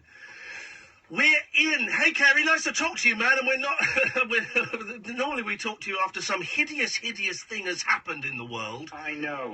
So it's good that we're not couched in that kind of conversation. How's life going for you, man? Oh, it's going really good at the moment. Yeah, one or two problems, which you always get in life. I have 4 kids. I have issues you always have with one or two of them from time to time. Other than that, fine. We're doing this thing with Time to Change, where we... kind of talking, and it's weird, really, because it means for an hour each week, just for the next few weeks, we have an hour that's dedicated to talking about mental health. And the reason that sits weirdly with me is because we kind of weave it in and out of the conversation on this show naturally anyway. You know, we will have someone will phone up and say, the best ever concert they went to was The Who in 1983. The Who weren't touring in 1983, fact fans, before you start tweeting me. And then the next caller will phone in and say that their mum's died and that, they're sat there with a bottle of scotch. And I guess that's quite a rarity still, that a radio show that talks... where talk about depression and mental health and anxiety and all these kind of things and suicidal thoughts is quite conversational. Do you know what I mean? We're getting better at it as a nation, but it's still, it seems a little bit... And now we're going to talk about depression. I know. Well, you know, it's funny because a lot of people think, for example, Americans are very open. They talk about it all. They're all seeing shrinks. Yeah. They all have anxiety or depression. And they're trying to sort their life out and all that kind of stuff. And actually, they're not that open. I think a lot of people aren't. And if you think about it, here's the big one. The big number is 25%. Roughly a quarter of people in every continent of the earth, including Africa, suffer from what we call the common mental disorders of depression, anxiety, and stress. I'm glad you said including Africa, because quite often you'll see people online going, depression's a myth, right? You go to a village in Africa, you don't see Ethiopians suffering with depression. Yeah, well, good, I'm glad. I'm glad you're saying that. I'm not glad they do, obviously. It's horrendous. To be honest with you, the irony is we all have that because this is life. things happen to us all the time. Sometimes you can't cope with them. Sometimes they're overwhelming. And not only that, very difficult in lots of cultures to talk about it. Some cultures it's easier than others. In Western cultures, it's very difficult for men to talk about their problems, easier for women to talk about them. But even in the workplace, nobody wants to talk about it, and that's why we have to have time to change. That's why we have to have, you know, all the things, the great things, by the way, the two princes are doing, which is opening it up. And when you get people, what we need are more people talking, more people in the public eye who talk about their kind of problems. The more that happens, the more it opens up the opportunities for other people to talk about their problems. Let me play devil's advocate for a second. Is there, some people would argue, possibly argue, that maybe now we've gone too much the other way, and we talk about it too much, and that people are too open. What would you say to those criticisms? Well, I think it depends. I mean, you know, look at your own personal life. I don't know many people who talk about it. I mean, they will talk about it when a circumstance occurs. Do you know what I mean? Some illness in the family, or when somebody is actually in their family suffering, then they'll talk about it a bit. But talking about it, about them, when they're just suffering day to day and trying to hide it from work because they're frightened to death it will adversely affect their career and all that kind of stuff. No, I don't think people are talking about it that much. I mean, it seems like that's happening only because I think fortuitously that the young princes have really made an impact. You know, they've talked about their loss, what they felt about it, how they suffered, and that's made other people talk about it. I mean, in the workplace, there's a guy who was the chief exec of Lloyd's TSB. Yeah. And he was the first guy in the finance sector to come out and say, I'm suffering from depression. I need to take time off. Wow. And I don't know if you knew this. This is an interesting one. A number of years ago, the Prime Minister of Norway went on television and said, I'm having to take about 6 months off because I'm suffering depression. No, did he really? Yeah. Can you incredible. imagine Theresa May talking about her mental health problems? Or, by the way, any former Prime Minister being open and honest about it. Guess what? He got reelected. Isn't that the irony? Isn't that incredible? Well, we all know that Churchill had his demons. We do need more conversations. Yeah, you don't want to overdo it. Yeah. Right? But we need to open ourselves up just so that we can find people at work, in our family, you know, in our neighborhoods who we can talk to when we have problems. Because 1 in 4 of us in a lifetime are going to suffer it. That's just the reality of it. Here's the thing that proves to me we've got to keep talking about it. It's just the number of people that are dying. You know, the number of I don't know, it's the biggest killer of men between the age of, 25 and 45 or something. But they're also young women. Suicide. Young women also end their own life. You know, people are killing themselves because of this. It's fatal. You know, in the workplace, I don't know if you know this, it used to be that sickness absence, the leading cause of sickness absence in the UK workforce and in many of the developed countries in Europe and North America and everything else, was what we call musculoskeletal, backache, you know, those kind of things. Actually, now the leading cause is the common mental disorders, depression and anxiety. That is the leading cause of sickness absence throughout the whole of the developed world. And that's a real issue. So that's why businesses are dealing with it and developing kind of well-being programs, trying to get mental health first aiders. Have you heard about that one? No, go on. Okay, so you're in a workplace, right? And we have first aiders, right? We all have first aiders in the workplace in case you have a coronary, physical kind of problems, right? Now what companies are doing is developing what is known as peer-related mental first aiders. So here's what happens. You say to employees, we want to train you to be able to talk to people who you think may have mental health problems, who you actually work with. Yeah. Right? In other words, we're going to train you up, and your job is to see if you notice that there are people who are suffering. Incredible. Suffering in silence. You know, go talk to them. Just go talk to them and try to give them advice about where they should go get help. So that's now getting very, very common. That's amazing. Where do you stand on medication? Because I'm on medication. I'm on my venlafaxine and my mirtazapine, and I am pretty confident that I've only been on this combination for a while. I was on something else before. That it has saved my life. But it's Can I show you the side effects it has, Kerry? Would you mind? No, go ahead. Right. So I put on a load of weight. Yeah. I cannot. Here we go. I cannot ejaculate. I can, but it's really bloody hard to get there. And and today I'm having a really stressful time, which I will tell you about off air. But I'm having a really, really stressful time, and just this evening, I was having problems because my bank card had been cancelled by mistake, and then this issue that I'm dealing with was just getting quite nasty. I was involved in quite a nasty exchange of messages, and I really wanted to cry. And I couldn't cry. And I really wanted to, and I could feel it bubbling away. Yeah. And a year ago, I'd have been in floods of tears, and I would have felt better for it.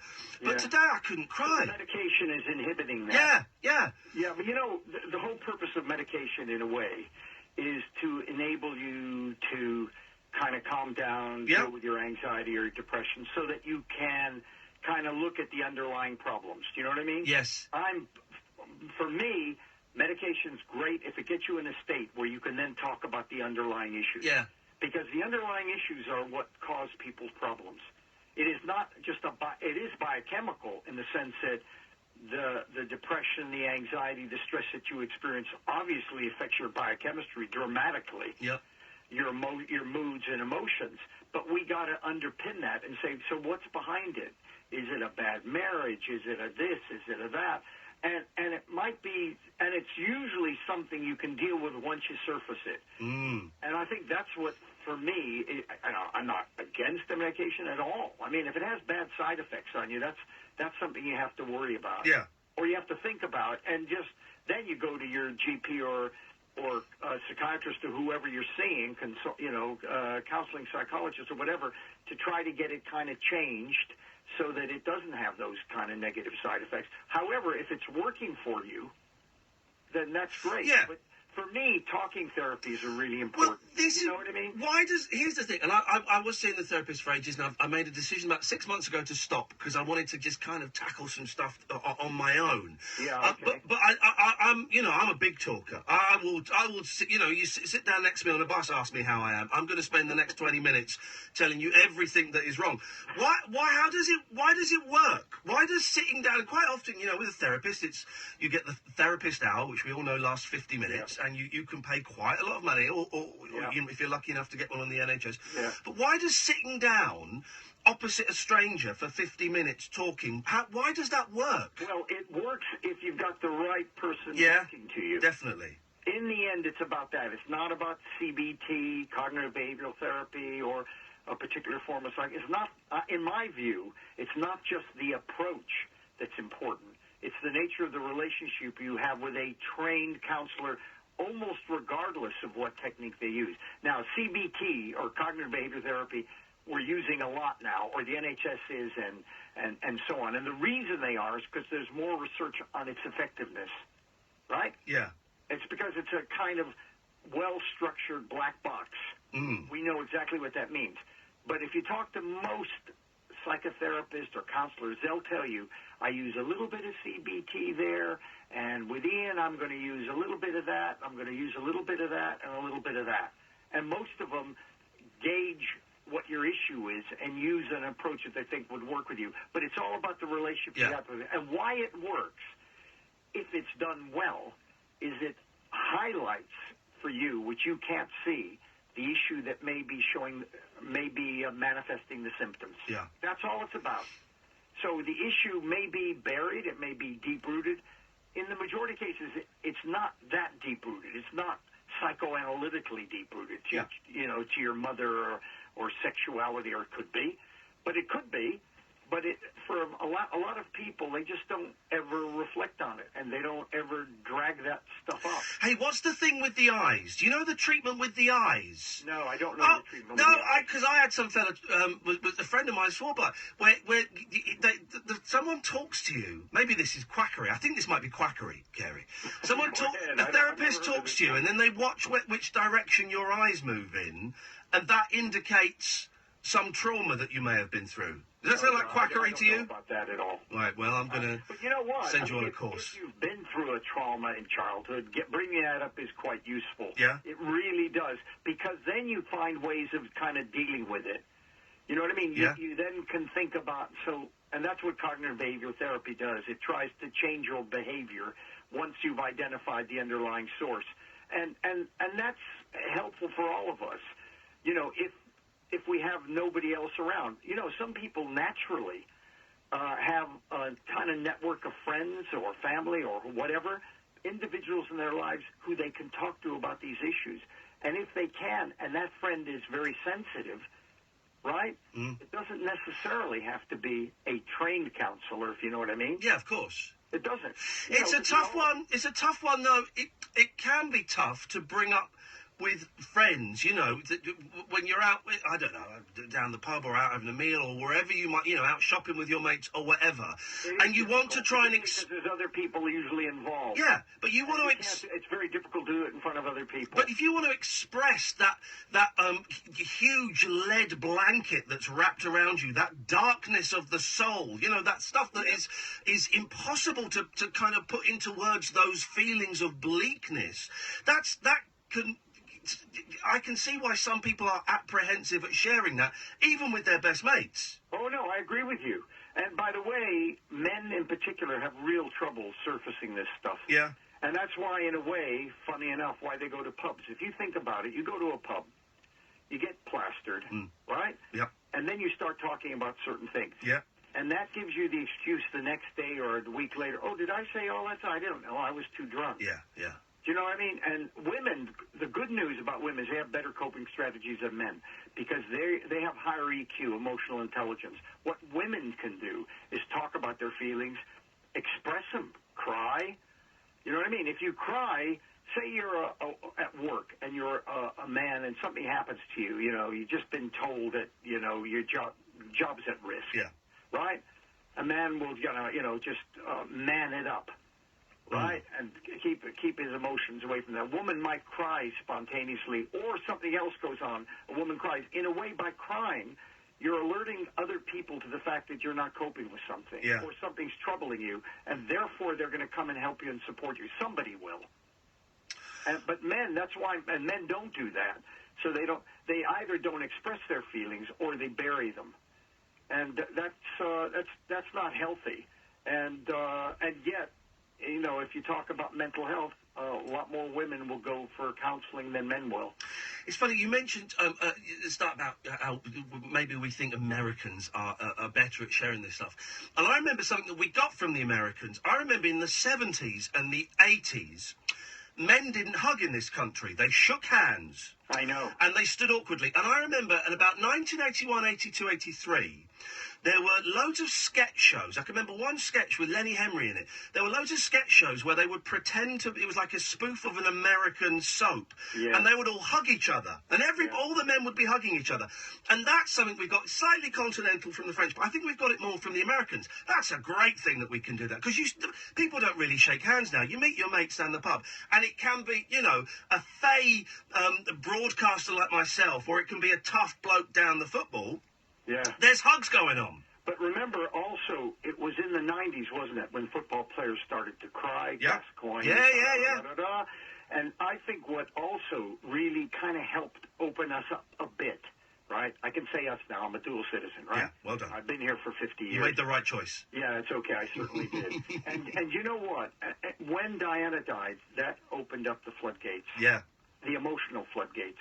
And then her sons are now carrying that on, if you know what I mean, which is absolutely brilliant. But the fact that when she died, it made, you could see men crying. Yeah. Everybody was.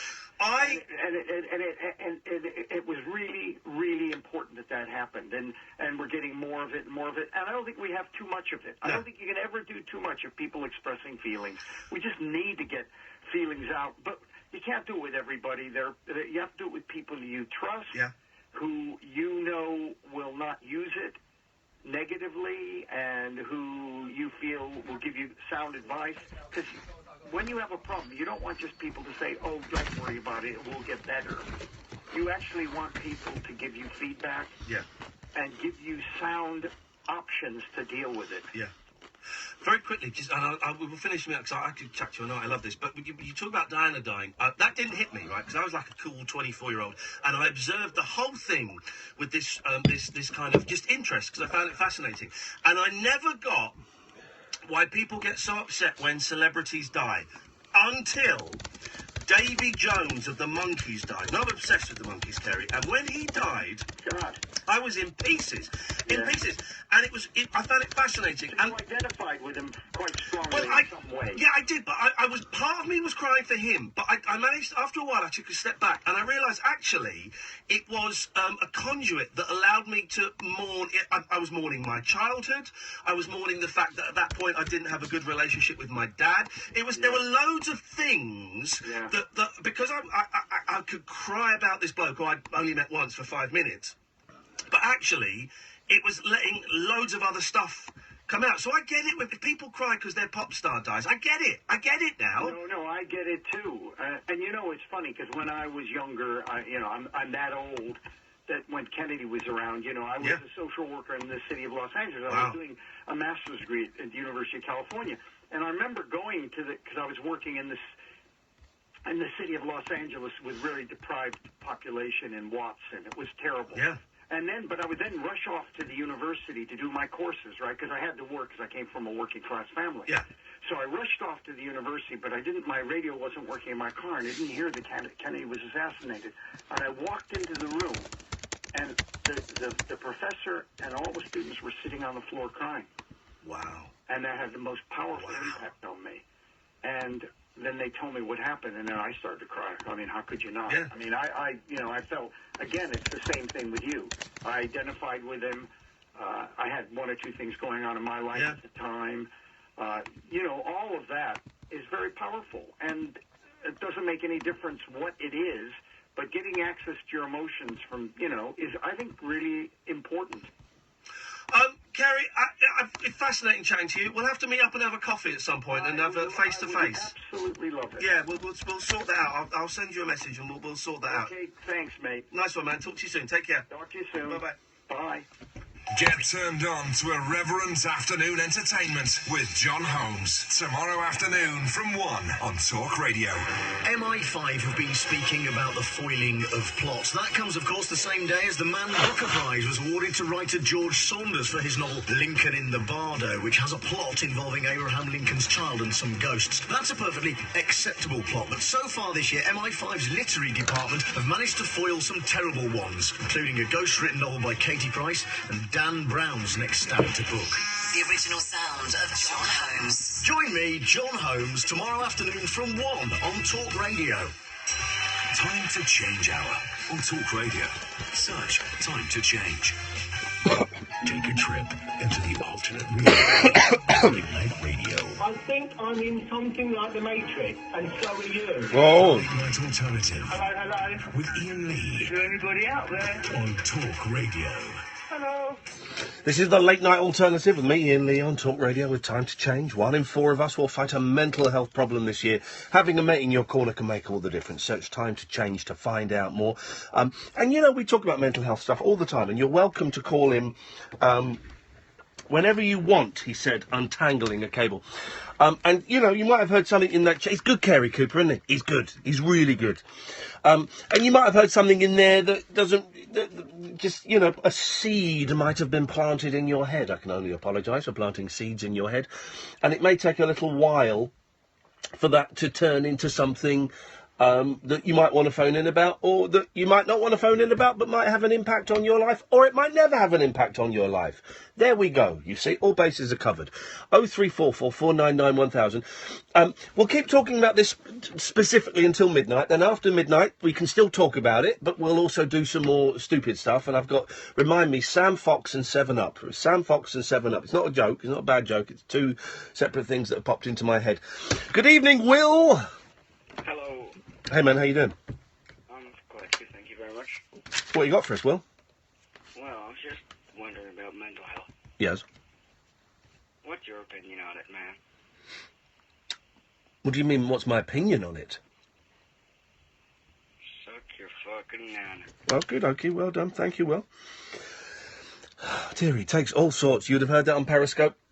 I'm going to apologise because you may have heard that on the radio as well. I don't think you would have done, but with that slightly dodgy dumb button. I knew he was going to go somewhere, but I like to give people the benefit of the doubt because I'm a nice guy.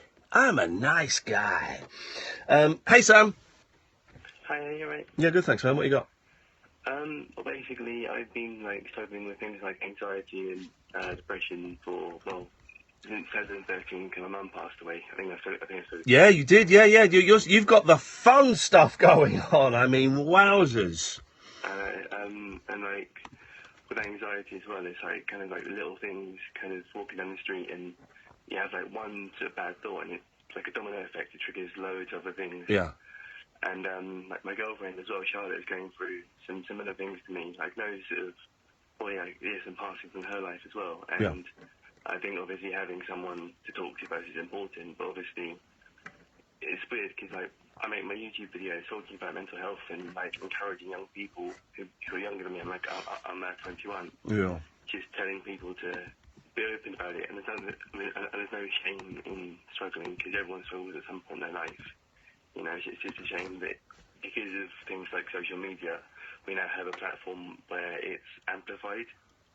And when I say it's a shame, I mean it's obviously a shame people are suffering, but I just think things like this radio show and other things are really important, so thank you. Well, yeah, it's. I do think we've come a significant way. Even 5 years back, this kind of stuff was on the fringes of being spoken about. I do wonder personally, and I'm speaking about me, Sam, whether I share more on Twitter than perhaps I should be sharing that stuff with I don't know, friends and stuff. I haven't. Here's the thing: I haven't got many friends. I've got 3 friends. One of them is Kath, and I got 3 friends. Imagine that. And they must get sick to the back teeth of me talking about all this stuff. Yeah, I mean, with Charlotte, I don't really talk about it a lot because, I don't know, it's very, very, very difficult to talk to, really important personal things about someone who you genuinely love because, obviously, you don't want to bring them down. And that's why speaking to a stranger sometimes, helps a lot. So, things like Samaritans are really important because they won't judge you. They don't know you, so they can't judge you, Gotta love the Samaritans, 116123. Gotta love those guys. Definitely. But yeah, that's all I really had to say. But Nice one, man. This whole thing is fantastic, so good on you. Thank you, Sam. Nice to hear your voice, man. Cheers. Ta-ta. 0344 499 1000 is the telephone number. This is the late night alternative on Talk Radio. Across the UK, online and on DAB. Talk Radio. Will, you naughty little rapscallion. Time to Change with Iain Lee on Talk Radio. Sponsored by Time to Change. Search Time to Change. From office equipment to fuel. What if the everyday things you buy for your business could add up to something a bit more rewarding? With the American Express Gold Business Card, you can earn membership rewards points on your business spend and use them for office supplies, restaurants, or even flights.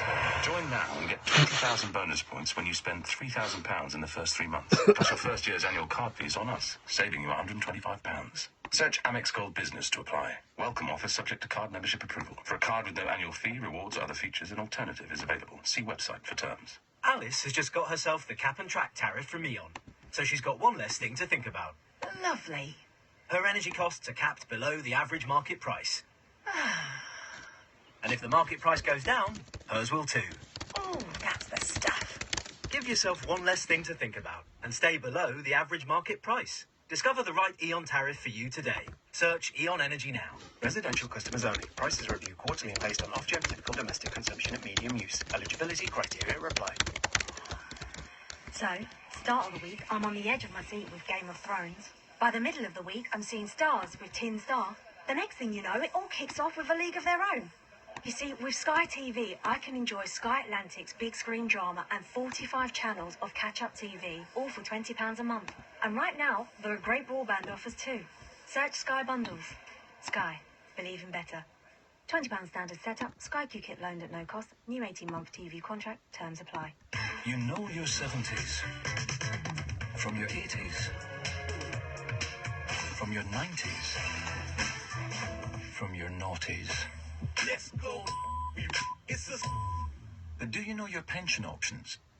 PensionWise is a service set up by the government to provide free, impartial guidance about your pension pot. If you're over 50, call 0800 138 1888 to book your free telephone or face-to-face appointment.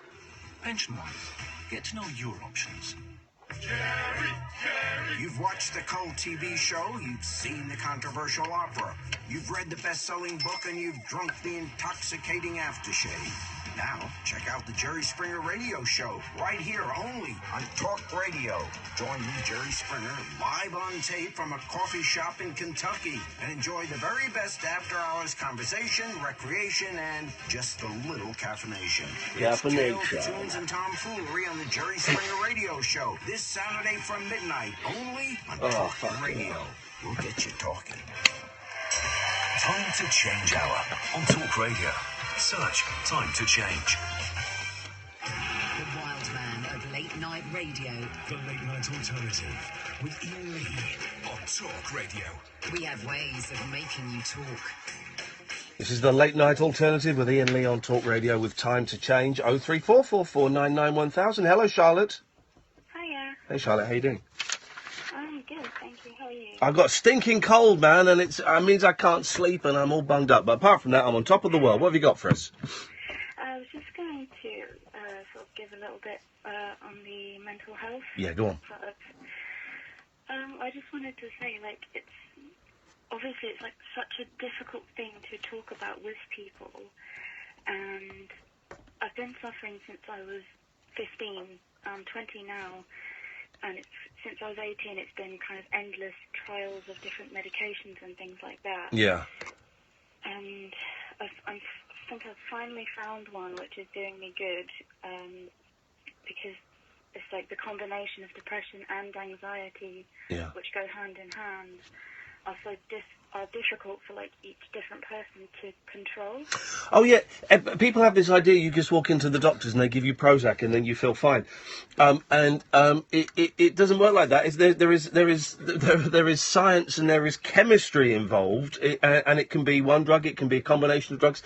And here's the thing I found out, Charlotte, that sometimes you would think that if you took more of a drug, it would have a more positive impact. But sometimes you need to take less of a drug for it to have a greater impact. It's a weird old chemistry. And I think the doctors and psychiatrists that do that kind of stuff and work that kind of stuff are shamans and magicians. But so are you seeing your GP, or have you got someone? Are you seeing a psychiatrist?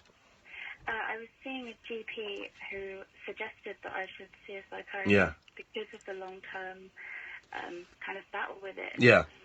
For lack of a better phrase. It's just, admittedly, when I was 15, it all started off with being labelled as depression because I had attempted suicide. Oh my goodness. So from that point, it kind of stems from probably way before I was 15. Yeah. But as a young person at the time, it was really difficult to talk about with my friends and family and with my teachers and things, because they were kind of like, you're young, you don't, what do you have to stress about, you know, what's sort of the issues and stuff. So when I did what I did, it was a real shock to people, and a lot of people called it the typical, like, attention-seeking thing, which I think is the worst kind of stigma that surrounds all of it. But yeah, like, even with, like, in my relationship, I'm very open when it comes to talking about my mental health, but my boyfriend is not. And without giving away too much of my own personal life, I have been in a similar situation where I have been open about my stuff, and a partner has not been open about that stuff, and it has been embarrassed about me talking about that stuff, and thinking, you know, but what if people we knew heard you talking like that? So how do you go? By the way, can I just say, just going back to quotes, the other thing, I'm certainly glad that you didn't manage to kill yourself. I'm grateful and appreciative that you are still walking on this earth, however much of a chore and a test of your character it may be. So well done for making it this far, Charlotte. Well done. You've made it. You made it. Well, hopefully you've made it about a quarter of the way through. How's it going so far? Well, I mean, obviously at the time, I wanted to do it. Yeah, of course. But kind of the moment when I woke up in hospital, there was a massive realization for me that actually I am loved and I am supported, which I just didn't feel 100% up until I actually, I think 15 is. I think 15 was the time I went to the doctors to say I don't feel right, and I think 15 is such a pivotal time in a person's life, boy or girl, because things are changing. It's so easy to feel isolated at that age. I remember, even though I had loads of friends and I was funny and I was loud, Charlotte, and my mum and dad were separate. My mum loved me. I felt really alone at the age of 15, really alone. Is that how you felt? Yes. Yeah. I was always in a big group of friends, and I was always really loud. I was at parents' evening. It was a matter of, Charlotte's a great student, but Christ, she talks. Yeah. And it was always something, and then all of a sudden, it just went from being this kind of loud and bubbly person to being complete introvert. And even when I went to uni, my first few weeks, I was really kind of out there, and it was a new place, it was a new start for me where nobody knew me. And then after a while, it kind of got a little bit too much, and I've actually had to drop out of uni now.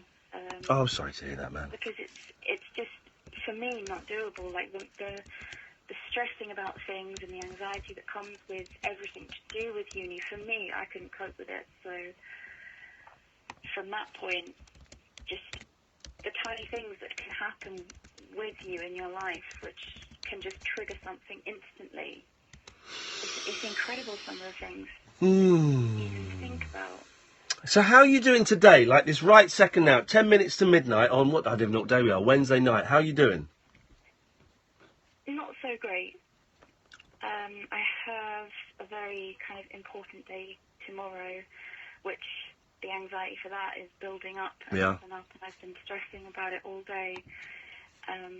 Completely prepared for it, and I'm completely kind of ready, but it's just in my mind. I can't let my mind settle. Yeah. And I can't accept that I'm ready and I'll be okay with it. Do you meditate at all? I have tried. You can't do it. You can't get the peace, man. No, not at all. Because I do it. I don't do it enough, and I do it from time to time. And when I do it does help a lot. And I do it two ways. I'm an old head, Charlotte. I've lived, and years and years ago I learnt transcendental meditation. So I have a mantra, and it's the best thing. And it's like just carrying this thing around in my head, and it means I can sit still for 20 minutes and repeat the mantra, and 20 minutes are gone. But I also use the Headspace app on the phone. That, for me, is it's this very nice gentleman who speaks very softly like this. And I found that wonderful. I know my sister, I'm sure you won't mind me saying this, my sister got me turned on to the Headspace app, and it's worked wonders for her. It might have to be something that I will consider. Well, have a look at it. It's free. It's free. It's free to start with, right? And then when it got to the bit where you had to pay, I just started the whole thing again. So you don't have to pay. And just try it. It might be for you. It might not be for you. But I'm a great believer in just even if it's just 5 minutes of switching your phone off and lighting a candle and sitting on a chair and doing nothing for 5 minutes. And then getting on with the day. I think I just think that is a great tool, Charlotte, that I have incorporated into my life, and I find it very effective. so it's worth a crack. Well, I mean, hopefully I'll be able to do things like that. But as I said, at the moment it's literally just my mind just does not stop. It doesn't rest at all. Hey, listen, man. Call me anytime you want.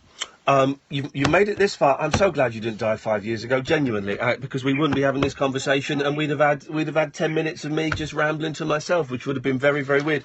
And I wish you the best of luck with tomorrow, whatever it is. I hope it goes well. Thank you very much. Thanks, Charlotte. Take care. All right, you too. Bye-bye. Bye-bye. What a nice person. What's a nice person? And from a nice person to a nasty person is Jerry. Hello. Hey, man, how you doing? Okay. I think you might have to sing to me tonight, Jerry. Hi, Jeff. The brains are weird things. Yeah, yours in particular, mate. Chemicals do so much.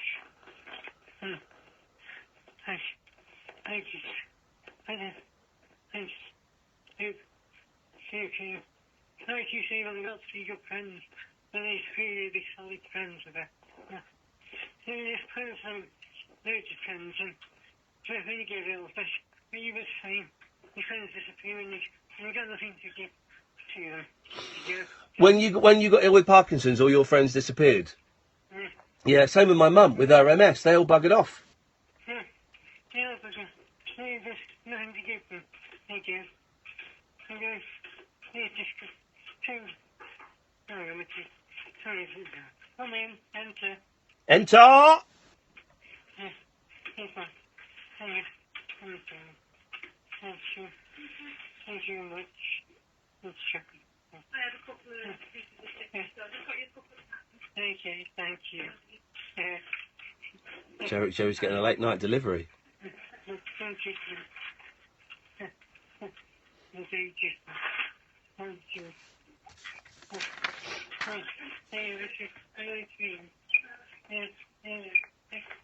She don't care. She's got loads to do. Let her get on with her work, Jer. Hello? Hello, I'm Jerry's mate Ian. We're on Talk Radio. He's just phoning up the radio for a natter. How you doing? You all right? I'm fine, thank you, yeah. Good. Sorry. That's all right. Go on, put him back on. He's winding up my listeners as per usual. Right, I see. Yeah, his usual wind-up self. Exactly. That's how Jerry. Yeah. I'm going to get the inside dirt on you, Jerry. Well, now because of that, we've only got 30 seconds left, you muppet. 30 seconds. Chris has to go across to me and the amazing thing called Iain Lee, See you later, Jerry. Up your bum. I there was a programme on Radio 4 that said that singing can be good for you. Seriously, we've got to market this. Gary's got Parkinson's, for those who don't know. And some nights we can hear him better than others. But when he sings, we can hear him brilliantly. How's about them? How's about them apples? This is the Late Night Alternative with me, Iain Lee, on Talk Radio. It's time to change. 1 in 4 of us will fight a mental health problem this year. Having a mate in your corner can make all the difference. Go online, search Time to Change to find out more. Talk Radio. We've got entertainment, and we're not afraid to use it. Talk Radio. Time to Change with Iain Lee on Talk Radio. Sponsored by Time to Change. Search Time to Change. I am proper on one now. Getting ready to watch Sky One because Strikeback's incoming! New team, new mission, a high-risk manhunt, I'm told, somewhere across Europe and the Middle East. And there I was thinking my job was stressful. On one, Sky One. Strikeback starts 31st of October, 9 p.m. Ahoy there! Is your car feeling sluggish? Like you're lugging a massive great anchor? It could be your engine clogging up with dirt. Over time, BP Ultimate with active technology removes dirt from your engine, and it could give you more miles per tank. So, it's anchors away! BP Ultimate with active technology. Green lights all the way. Based on engines tested in dirty versus clean condition and for Ultima unleaded versus RON 95. Benefits may vary due to factors including vehicle condition and driving style. See bp.com/ultimate. A tenner doesn't go very far today, does it? Well, that's where you're wrong. At Tesco Mobile, it gets you a cracking 2 gigabytes on our £10 pay-as-you-go rocket pack with 500 minutes and 5,000 texts, all without a contract. Try it. A tenner says you won't be disappointed. Oh, and there's loads more packs to choose from. For your SIM, go online or in-store. Smile. You're on Tesco Mobile. Rocket Pack expires after 1 month. Renews automatically. Requires a Tesco Mobile or Unlock phone. Minutes, text to standard UK landline and mobiles. Includes EU roaming. T's and C's apply. Where do you charge an electric car? How quickly can I do it? How far can you go on one charge? How much can I save? Can I charge it at home? Do I need a house with a drive? Can you get an electric shock off? If I plug in my mobile phone, will the car's battery run out? Can they go in car washes? Got questions about owning an electric car? Get the answers at goultralow.com. Stand up to cancer on Talk Radio. Stand up, raise cash, take cancer out.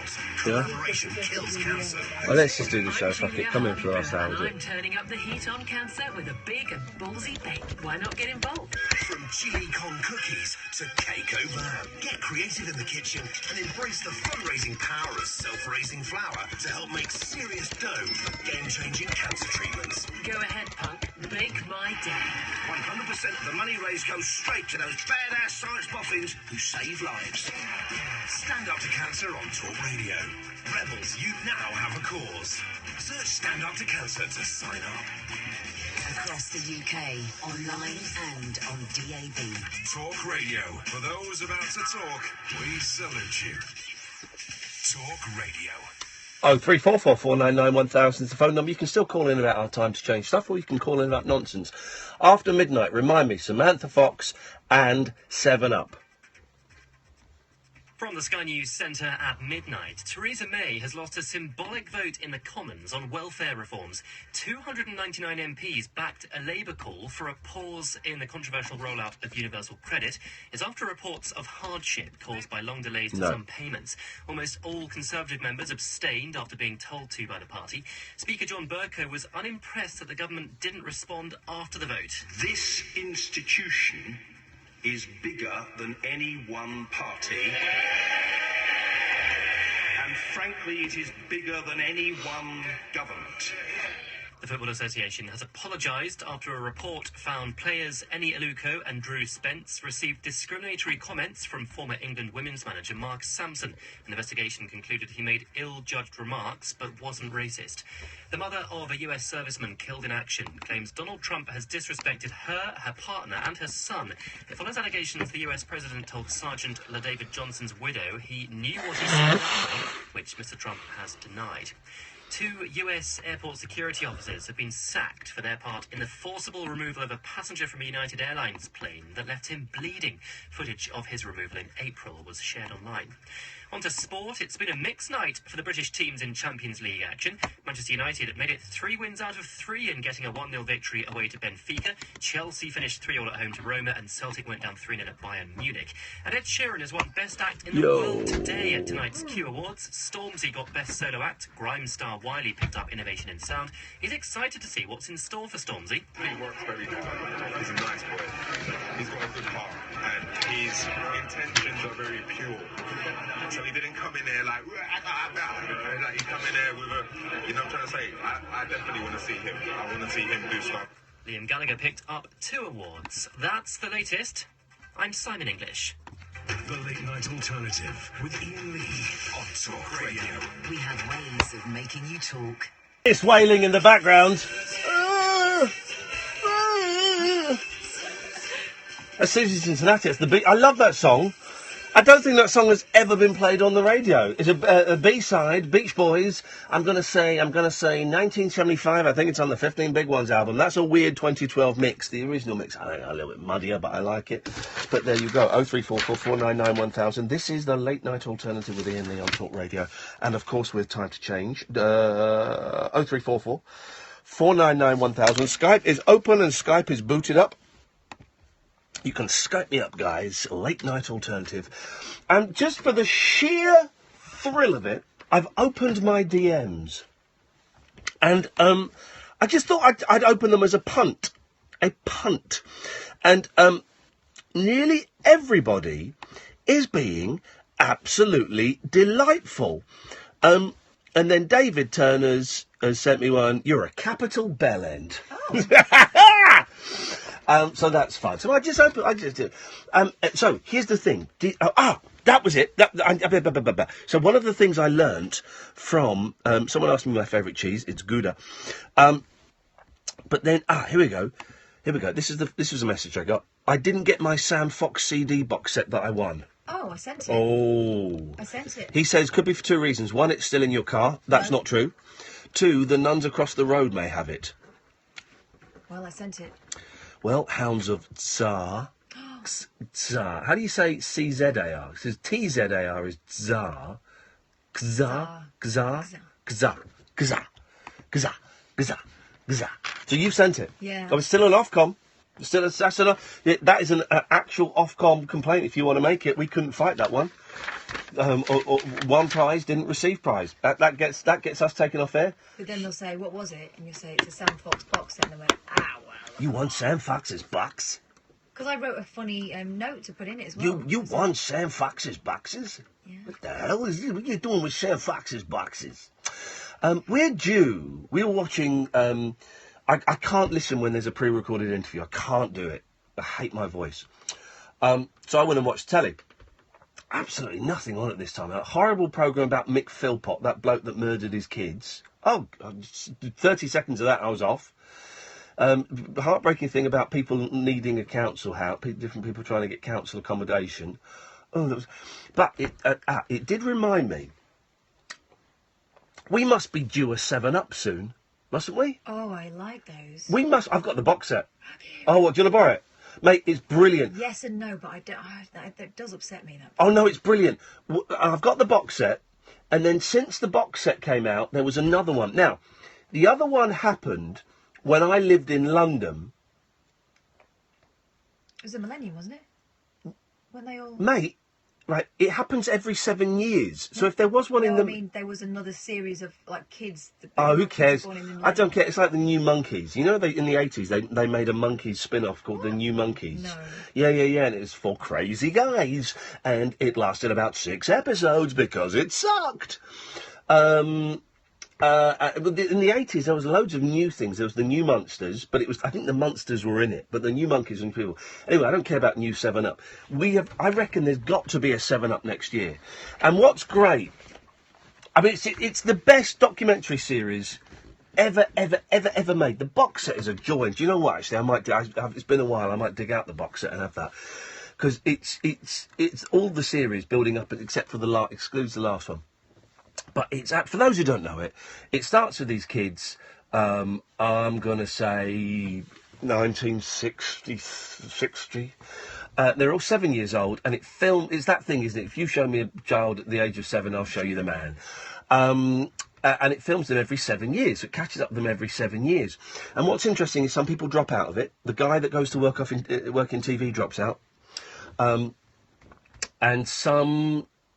There was one guy that dropped out of it. There was one guy that dropped out to go and work in TV, and he would get mentioned in the next 2 series, so the next 14 years. Steve chose to become a television executive at Channel 4, but decided not to take part in the show anymore. Mm-hmm. But then there was one guy who just got dropped and never got mentioned. And I wonder what happened to him. He just didn't get mentioned in the next series. The posh guy... the really, really posh guy will only be in it if he can talk about his charity in Bulgaria, which I think is kind of cool. I like that. So they go and film him. It's like an orphanage for Bulgarian kids. And because you watch that, as you're watching that over the years, you think, oh, that guy's a tosser. That guy's a stuck-up. But it turns out he's a really decent bloke, and he runs this Bulgarian charity, and he says, I'll be in your 7-Up. I don't want to, but I'll do it. But you've got to film me with the kids in Bulgaria and mention the charity, which I think is great. And what's interesting is, of course, when it first... I think it's about 1962 it starts. When it starts...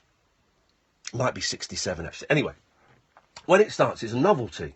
And through the 60s and the 70s, it's a novelty. Then at the end of the 70s, what we used to call the fly-on-the-wall documentary starts to take place with a series called, and it's a brilliant series, I don't know if it's on DVD, The Family. Oh, from Reading.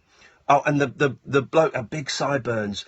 And what's interesting with The Family, I don't think it's on DVD, and only one episode's on YouTube. What's interesting about The Family is, if I remember this correctly, they're still filming it as it starts to go out. And it's the first ever instance of what we would call it reality TV. It's a fly-on-the-wall documentary, but of celebrity based on reality TV. So I remember in the very, very last episode, they're at Radio 1 or Radio 2 on Jimmy Savile's show, and he's interviewing, and now then the big guests we have got are the family from Reading. Now then, what is it like being a celebrity? And so the last show, it's television is starting to eat itself. And that whole series, I think it's 2 series, is basically where it's where we are now. That whole series is television in itself. Brilliant programme. Also, you've got to remember there were limited channels then, so they were properly famous. It was like Oh a yeah. film star. Oh God, they'd have got 10 million people watching a very poor family in Reading struggling to make ends meet. When you watch those old documentaries, though, the thing that strikes me is the way they talk. They always talk just a little bit too loud and a little bit too fast. What are you doing then this afternoon, Mother? I'm going to be doing this. So it's like, I don't know whether it's the sound quality or whether the film sped up or what, or whether that's the way people spoke. But, you know, as you watch it develop, and especially 7 Up, because, you know, now they end up being people who are as old as my parents, they're not still talking like that. It's just the way people spoke back then in the 1960s when they're on television. I'm trying to find, I bought a brilliant record. This is it. Right, I bought a brilliant record. I did some filming once in a shop, and it was a record shop. And they said, if you go upstairs to the loft, I had an hour to kill this. If you go upstairs to the loft, it's all the stuff we've not had a chance to sort through yet. I was, oh, yes, I'm up there. And I found some treasure, and I bought this record. And I think it's called Children Talking. I haven't got it now. And it is from the 60s, and it's kids being asked, so what is God? Oh. Well, I think that God is man, and he's got he smokes a pipe, doesn't he? It's all that kind of stuff, right? And then I've forgotten about it. It's a great record, and I wish I still had it. And then I forgot about it. Jim, Philip, and Paul, I'll come to you in a minute. And then I remembered it the other day, and there was a television series of this thing. This Children Talking, and it's wonderful. It is from, let me see, I've got it here. Children Talking, from the 60s and the 70s. It was a series, right? Let's have a listen to this. Oh yeah, I love these.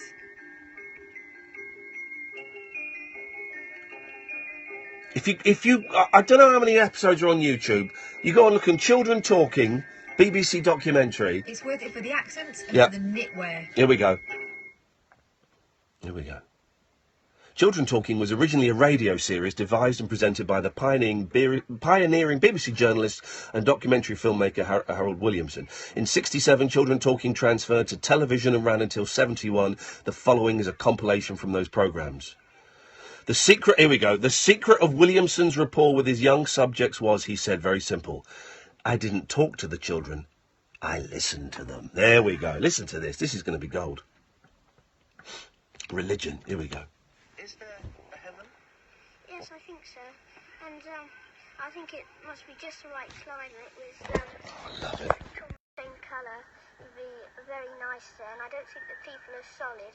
I think they're kind of transparent, and they live in lots of colourful houses with no servants, just to prove that they're self-dependent. Oh, he's about 7, that lad. There's no such place as heaven or hell, because if there was, why don't we see souls, as they say, rising up to heaven? Or you go to heaven if you're bad, you go to hell. But I don't think if you can. Well, I agree with her, because if they say God is all around us, with all these satellites and rockets going up above in the air, they would have to go through them or something like that. So I don't really believe there is a heaven. I'm with you, brother. My favourite Bible story is Noah. Can you tell me about it? Yes. What happened? They built a big boat. Noah built a big boat with all the animals. And when all the animals were there, it started to pour. And poured to pour for 40 days or 40 nights. What about Adam and Eve and Noah's Ark and walking on the water, Jesus walking on the water? I think that science still proves that wrong. Which one? Well, that's Adam and Eve, because it says that the world started, I think this is, that something broke off a planet or something, and it cooled, and there was an atmosphere formed around it, and dust formed on the outside of it, and then life began out of little tiny things. There was no Adam and Eve? No, I just think that was the kind of That's quite a controversial thing to say in 1967. God, yeah. Because he didn't want all the animals to get flooded away. Oh, well, how many animals did he put on? Oh, I don't know. I know he sent them in by twos. By twos? Yes. I don't know how many animals. Why did he send the animals in by twos? Because the plank was only big. Ah, there we go. The plank was only big enough. Great accents, Yeah. great voices, Can't great get enough of knitwear, and lovely fringes cut by the mum. I was going to say the hair. Those are actual bowl cuts. My grandma did my hair like that once. She said, "I'll cut your fringe for you. You don't need to go to the hairdresser." Flipping it. Yeah. 0344 499 1000. Philip, Paul, Jim, stay there. Come to you in a bit. This is the late night alternative with Iain Lee on Talk Radio and her, Catherine Boyle. And with Time to Change, 1 in 4 of us will fight a mental health problem this year. Having a mate in your corner can make all the difference. Search Time to Change to find out more. Talk Radio. Digital debate. Speakers down, please. Talk Radio. We'll get you talking. Time to Change with Iain Lee on Talk Radio. Sponsored by Time to Change. Search Time to Change. Gotta hand it to Sky Q. The range of stuff in Ultra HD is insane. You've got movies, loads of them. Sport, I'm talking football, Formula One, cricket. Plus, you've got documentaries, nature, and drama. The quality is ridiculous. I wish you could see what I'm seeing. Sky Q, the next generation box. Sky, believe in better. Requires Sky Q 2 TV box, Sky Q multi-screen and Ultra HD ready TV. Content depends on subscription. Drive a new Jeep Renegade right now and fuel your adventures wherever they take you. With £1,000 of free fuel plus £2,000 deposit contribution available on a Jeep Renegade. Find out more now at jeep.co.uk. PCP sales until December 31st, 2017. Representative 4.2% APR. Minimum 14% customer deposits. 10,000 miles per annum. Subject to status. Jeep Financial Services. Free fuel T's and C's at jeepfueleradventure.co.uk. So we'll get free Love to Shop vouchers in this $500,000 giveaway. That's right. For every 20 litres of selected Dulux Trade and Armstead Trade paints you buy, you'll get a £10 Love to Shop voucher to spend at over 20,000 stores and online. Oh, nice. So, are you off to do that hallway on Hill Street? Yeah, I am, but only after I've had a look online at what I can spend my vouchers on. Don't miss the Dulux Trade and Armstead Trade $500,000 giveaway. In store now until October the 31st. T's and C's apply. See online at $500,000giveaway.co.uk or in participating stores for details. Dave? Yeah. This kitchen we're putting in, it's from Red. Yeah. But we always get our kitchens from... Not anymore. Wren have got the biggest range in the country. I thought the biggest range was... No, it's Wren. And they have the biggest showrooms and they make all the kitchens here in the UK. But didn't you get a quote from... I did, from their depot. But then I took it to Wren and they beat it. So, it's hello Wren and goodbye. Looks like it. Wren, the UK's #1 kitchen retail specialist. At DFS, autumn-winter collection sofas are up to half price. Many are guaranteed to be delivered before Christmas. Better be quick though, selected sofas end soon. DFS. Even if you only employ one person, you have to provide a workplace pension. It's the law. Get to know your responsibilities with help from the pensions regulator. Visit workplacepensions.gov.uk. The Paul Ross Full Set Breakfast on Talk Radio with ReclaimingSpain.com. Wake up with a man who'll set you up for the day with a supersized breakfast of breaking news, entertaining views and talking point issues. Join me, Paul Ross, for your morning fix of current affairs, entertainment, showbiz and opinion.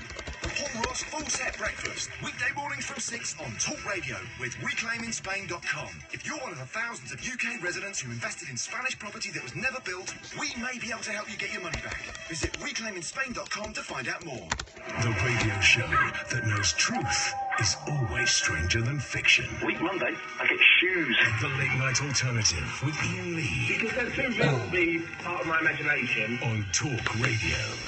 03444991000 is the phone number. You can Skype a Late Night Alternative. I've got it open so we can see. Let's go to Jim. Good evening, Jim. Hello, Ian. Hello, Jim. Hello. What's the ultimate ploughman's? Sorry? I went to a pub. Yes. I had like a tour of the Lake District. Yes. And I ended up going to pubs. And Yes. just tasting the different ploughmen Yes. at different pubs. And I ended up coming up with the ultimate ploughman's. Here we go. Let's have it.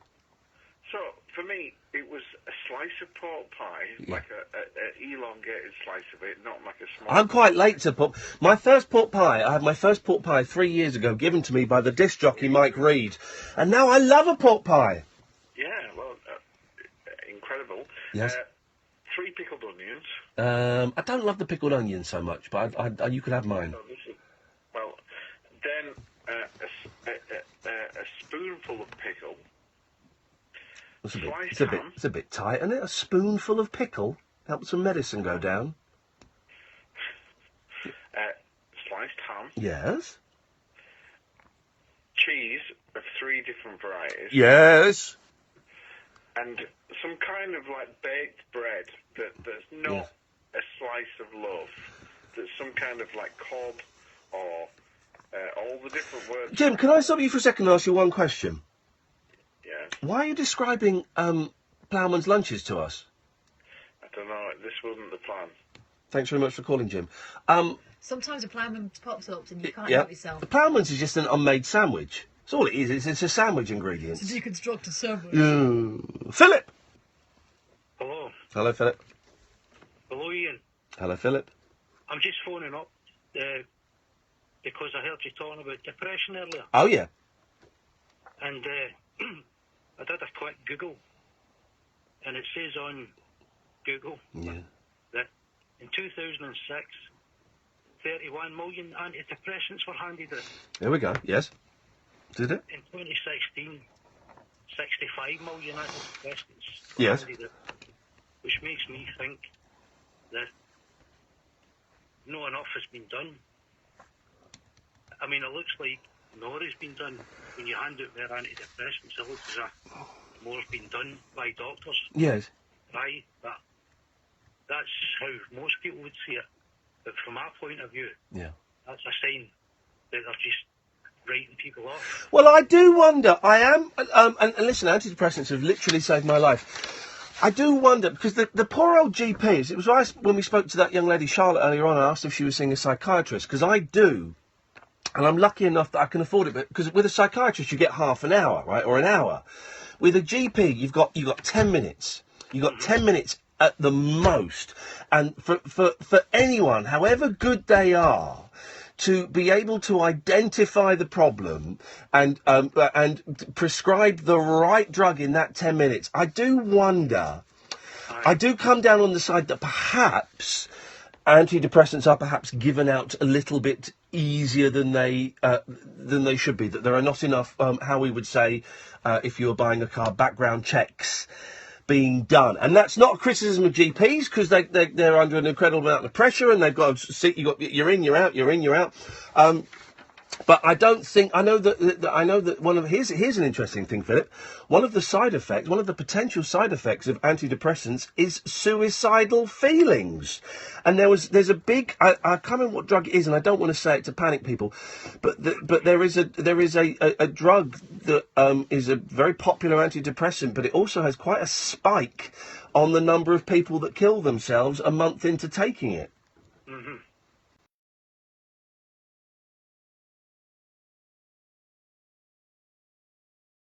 Myself. Yep. I was younger. Yep. But I've not taken antidepressants for 20 years now. Well, good for you. Well done. But I suffer from anxiety. Yeah. I've suffered my whole life from mild depression and anxiety. So how do you deal with it then, Philip? I just try and distract myself, you know. Yeah. Don't think too much. I'm laughing, but I know what you mean. We think too much. We think too much today. Aye. There's too much thinking, and that's why I like meditation, because it's the exact opposite of thinking. But I was going to mention this when to Kerry who we had on earlier, and I didn't get round to it. But that whole thing of like your mobile phones and emails and tweets and there's constant stress. Like if you're working, you never leave work, because your work is now on your phone. Whatever job you do, your work is now on your phone, and you can be contacted all the time. When you went home in the 70s and the 80s, you'd have one phone, And quite often you'd ignore that. If the phone rang after 7:30 in the evening, my mum would refuse to answer it. Mm-hmm. Aye. We need to think less. Aye, well, I mean, the likes of stuff like mindfulness and Yeah. ever since that's come along, that's helped me a hell of a lot, Yeah. you know. Yeah. It's good. You Some know, good but, stuff. I don't know. I mean, I'm lucky in as much as I've only ever suffered from mild depression. You know what I mean? 'Cause Yeah. I know you get different types. You know, you get moderate, you get severe. Yeah.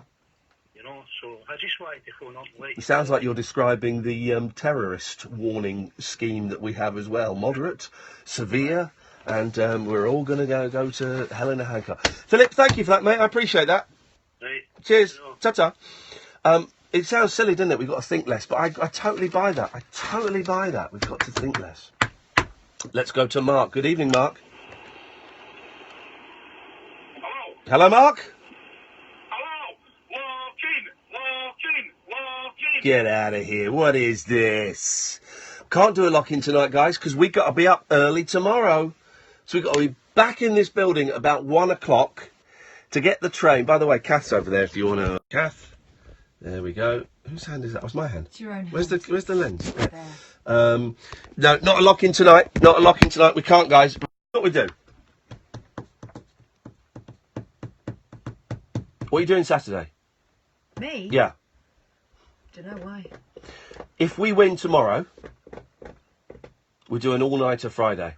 Oh my God. We do an all-nighter Friday. Well, we're not going to win. All right. Yeah? All right. All right, there we go. If we win tomorrow... what are we up for? Google what we're up for, because I want to make it sound proper. My speech will start... Thank you very much indeed. Don't even start planning the speech, because we're not going to win. We're gonna win an award for being so good. 'Cause sometimes I said bum on the radio, and I ain't never heard of Jeremy Vine say bum on the radio. Do you know who's hosting it?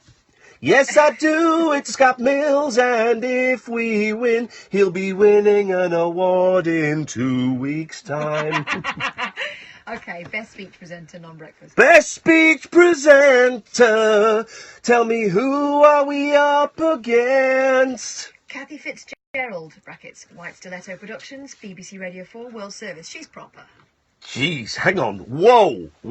We're up against the World Service? And Radio 4. Oh, my God. She's doing... Wowzers. Okay, all right, fine. Then there's some chancer called Iain Lee, Talk Radio. Jeremy Vine, BBC Radio 2. Jeremy Vine. I've never heard him say the word Belland on his show. Yeah, we say it all of the time. But he did say a rude word to you when you interviewed him. He said... What did he say? I don't know what he said. It was in the lesser end of the But swear he's cannon. got a potty mouth. And he makes truckers cry. Who else is up for this award? Mike Sweeney, BBC Radio Manchester. He's a legend. Mike Sweeney, he is really, really good. Uh-oh, suddenly it don't look like such a duh. Who else are we up?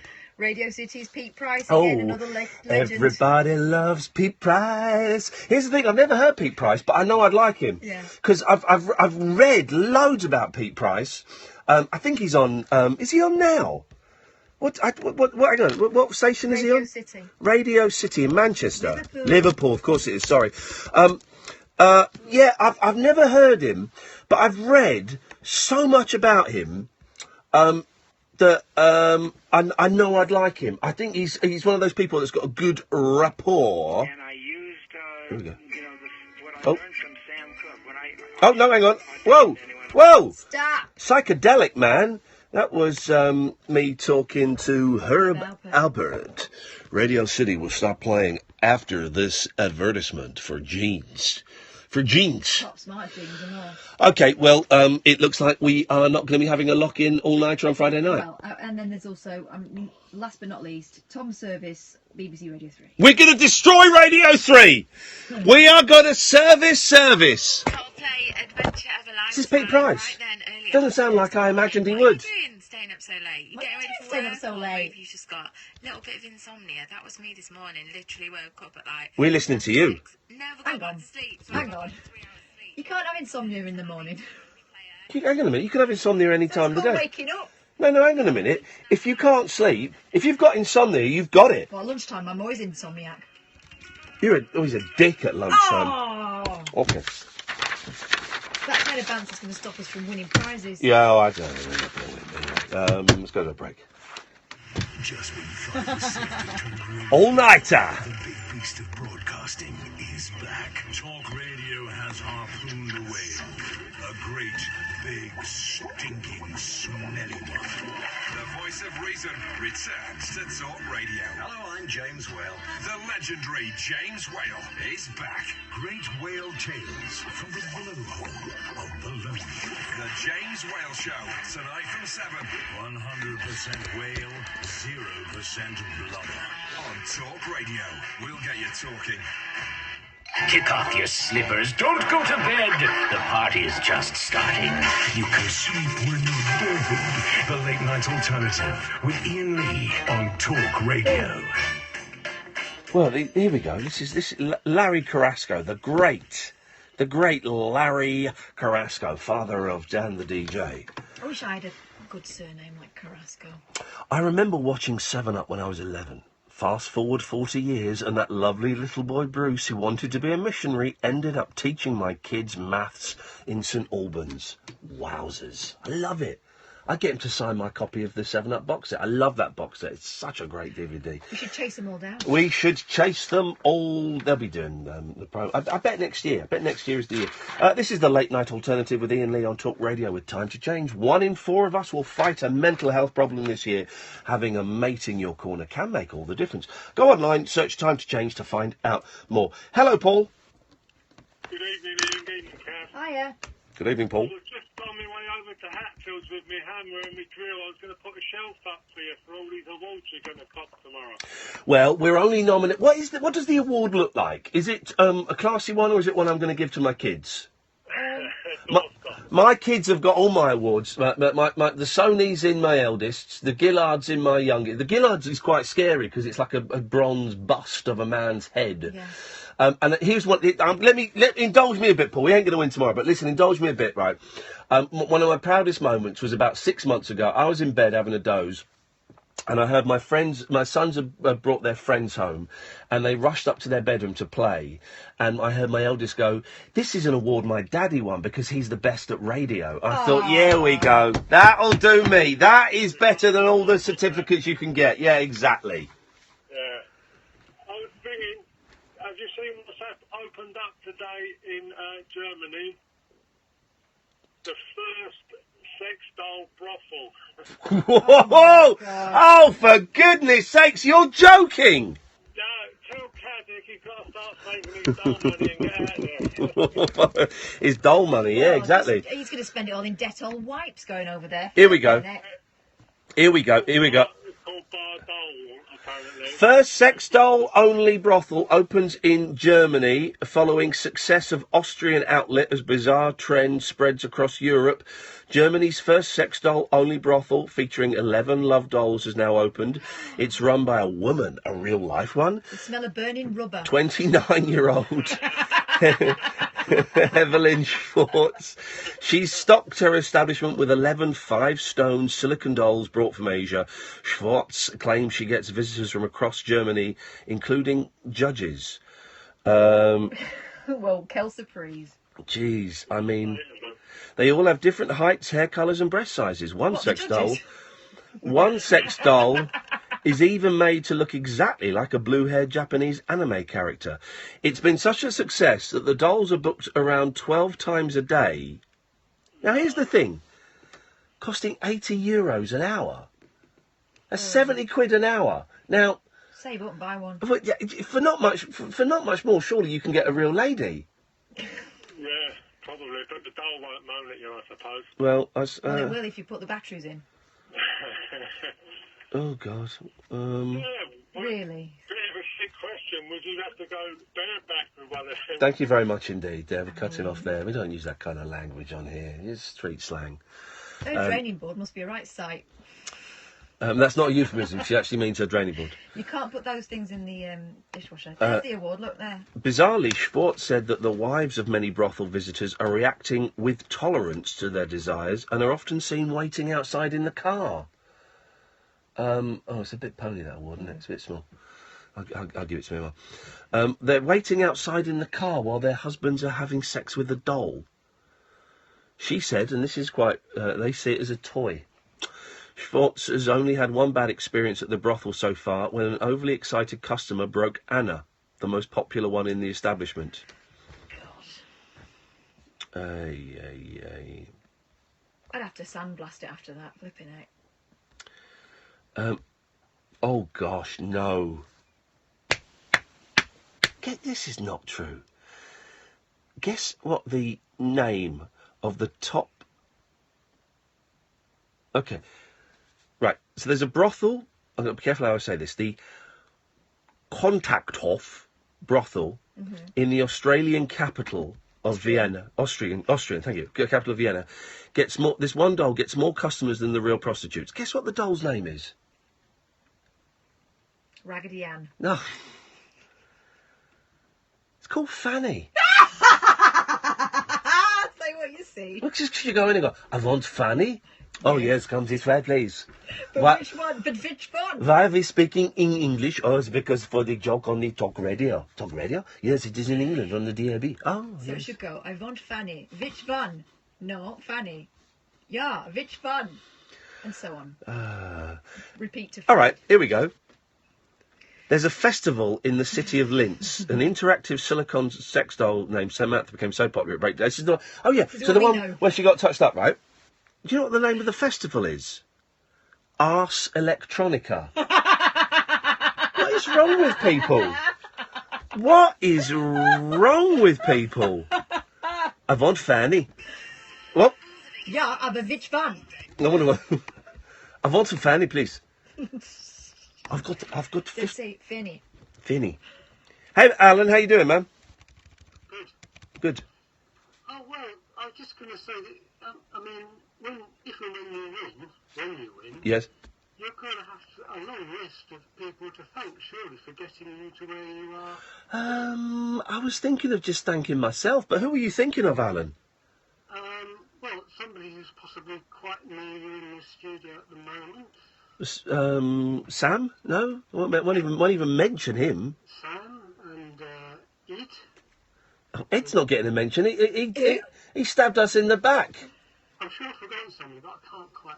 No, we'll be thanking Alan Caddick, Paul from Stoke Poges, Nigel from Maidstone, and Miley Cyrus. Miley Cyrus. That's who we'll be thanking. Most of all, yes. you have to thank all your loyal fans and listeners and nutters like me who ring in. I'm tempted, if we do win, to make the show no callers. No, and I'll tell you why. Because it proves that... Was it radio personality? Speech personality. Speech man. broadcaster. There we go. Right, fine. So speech. I don't want to mix with the plebs afterwards, and I include you in that, Alan, with minimal respect. So I won't really want to talk to these losers anymore if I win another award. Oh. So sorry, you won't Alan. Let it change you. Oh, God, completely. Oh, completely. I heard the F word on BBC London. There we go. I've cut him off now. Yeah, the F word was on BBC London They're today. copying us. They'll be on Scott Mills in about 2 weeks. Man alive. The late night alternative with Iain Lee on Talk Radio. Time to change. Across the UK, online and on DAB. We are Talk Radio. I want Fanny. Time to Change with Iain Lee on Talk Radio. Sponsored by Time to Change. Search Time to Change. Switzerland was fun then? Oh, wonderful. I even learned how to yodel. Good one. Had to ask. I could be at McDonald's right now enjoying a Swiss stack instead of listening to this racket.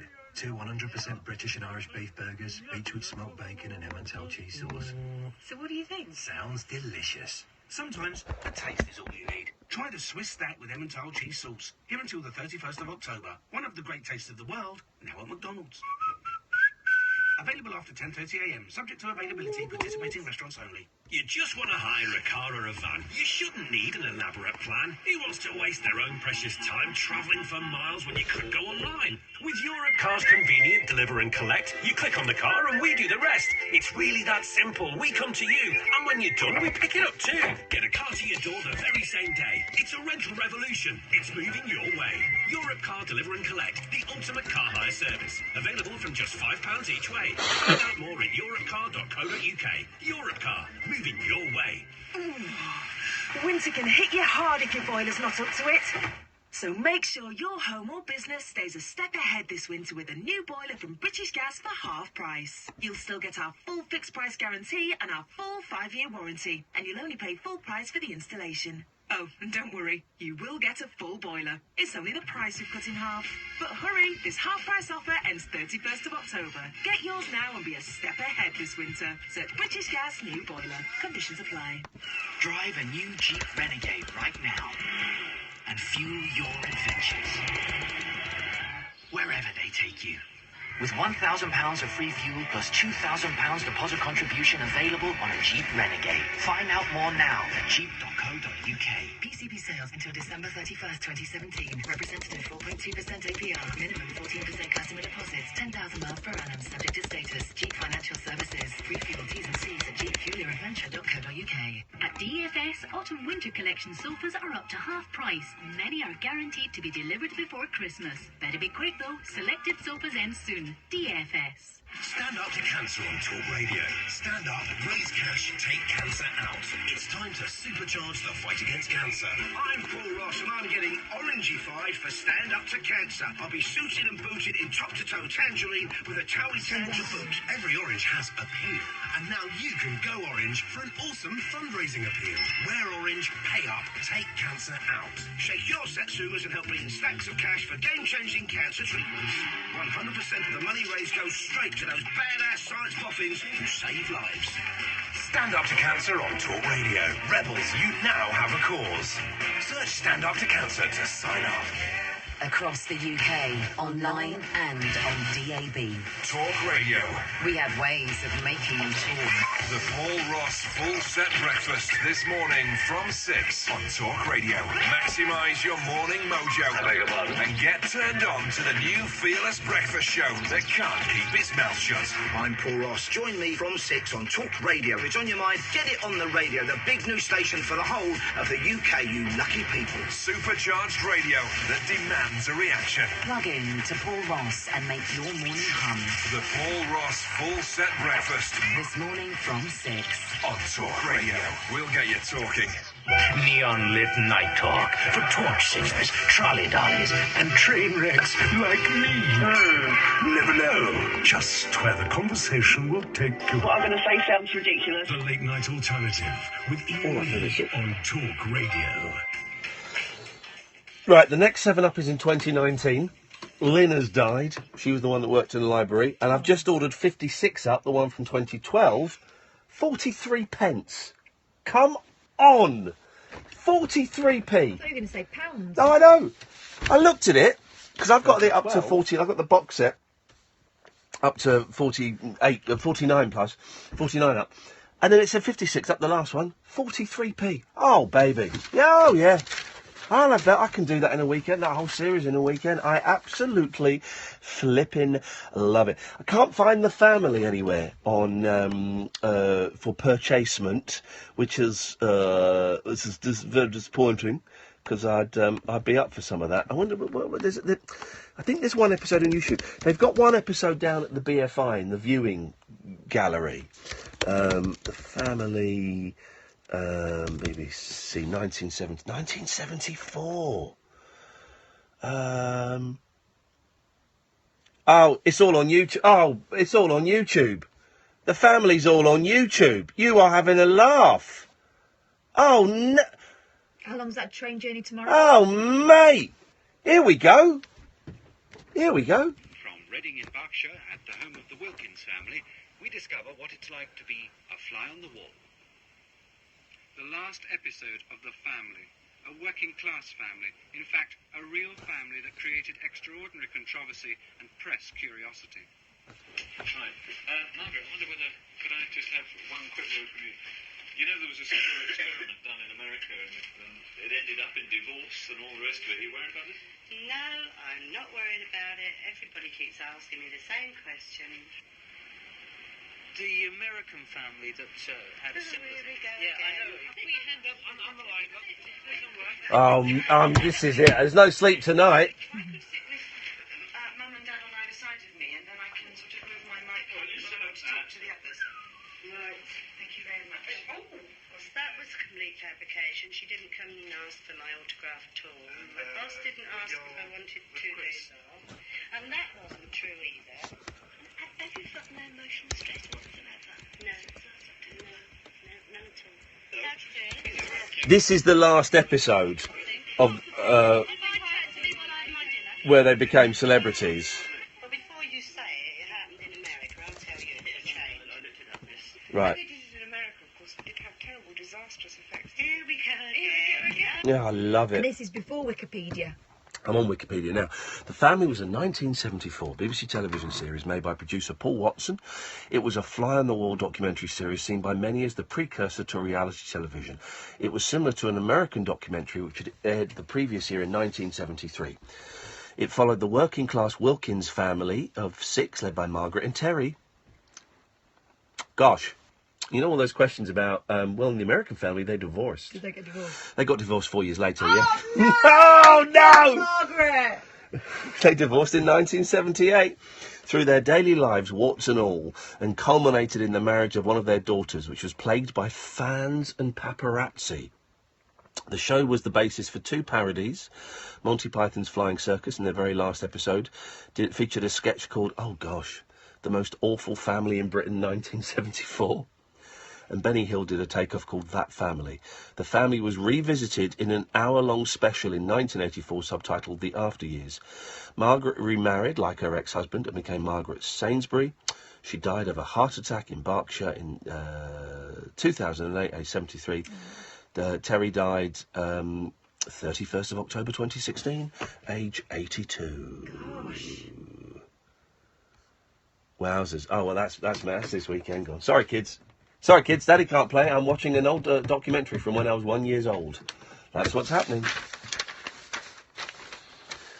Hang on a minute. Was it the Q Awards tonight? Something. Ed Sheeran's won the best pop star in the world. It's Jesus, we are post-Brexit, post-Trump, post-truth, post any colour. The blandest... She played a fiddle in an Irish band. She had a way with an English man. She had a way with him. Yeah, I mean, he's the best pop. You are joking. And he called that song Galway Girl, so everyone got excited thinking it was So I Ask You, Friend. Yeah. Which is a belting song. Yeah. And then he did that to it. I might as well have given it to Nick Knowles. Because they're the same thing. Next year. I mean, because, listen, pop stars, here's the thing, guys. Your pop star is meant to be... I'm not meant to understand you pop stars because I'm 44, right? Well, you don't understand Ed Sheeran. No, but I do understand Ed Sheeran. I do. I get Ed Sheeran. I get it. They're nice melodies, perfectly singable. He seems like a nice lad. Everything a pop star should not be. You're more of a Bieber man. No, this is the thing, right? Pop is supposed to be for young people, and us as old farts are supposed to go, ew, what's this bloody racket? Turn that down. It's what my grandparents did with the Beatles. It's the way of the thing. Ed Sheeran is like, he's like wood chip wallpaper. He's like cork in the ceilings. He's pleasant, but I wouldn't want it in my house. Perfectly serviceable. It's bland. Anyway, congratulations, Ed, if you're listening. Get knotted, Ed. My kid's like you, and that's my failing. That is my failing. Got some good news in the paper. I meant to do this at the start of the show. Some really good news in the paper, because I've been worried about this. I know you've all been worried about this. A couple filmed romping in a Domino's pizza takeaway walked free from court laughing after avoiding jail. They didn't go to the Domino's shaggers didn't go to jail, which I think is brilliant. And it means that, yes, humping in front of in the counter. Remember there was the pictures in the paper of she was leaning against the counter and he was behind lifting her skirt up. great. Yeah. That was a great story. Did they go large? Um, Do they Danielle, do that anymore? Do they supersize? Daniela Hurst, not in Domino's, they don't, you idiot. Oh. 29, and Craig Smith, 31. Oh, waiting for their stuffed crust dinner.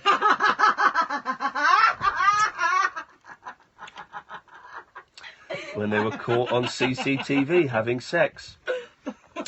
Oh, this is interesting. Look, the Randy pair were given a 12-month community order and a 23-week curfew to stay at home between 7 p.m. and 7 a.m. I wonder how they'll pass that time. That means they can't be trusted to be out at night time without doing it. But they can get delivered, so win-win. I don't think it was being out late that made them like that, though, was it? When Smith was told he'd have to complete 200 hours unpaid work, he shouted, "Why do I have to do that extra?" When asked for a comment outside court, he told reporters to get f***ed. In the footage, Hurst performs a sex act on Smith as a delivery driver walks out of the shop. Gosh. They were seen having sex while she leaned on the counter. It's romantic, though, isn't it? Scott McLaughlin, defending, told Scarborough Magistrates Court, Scarborough,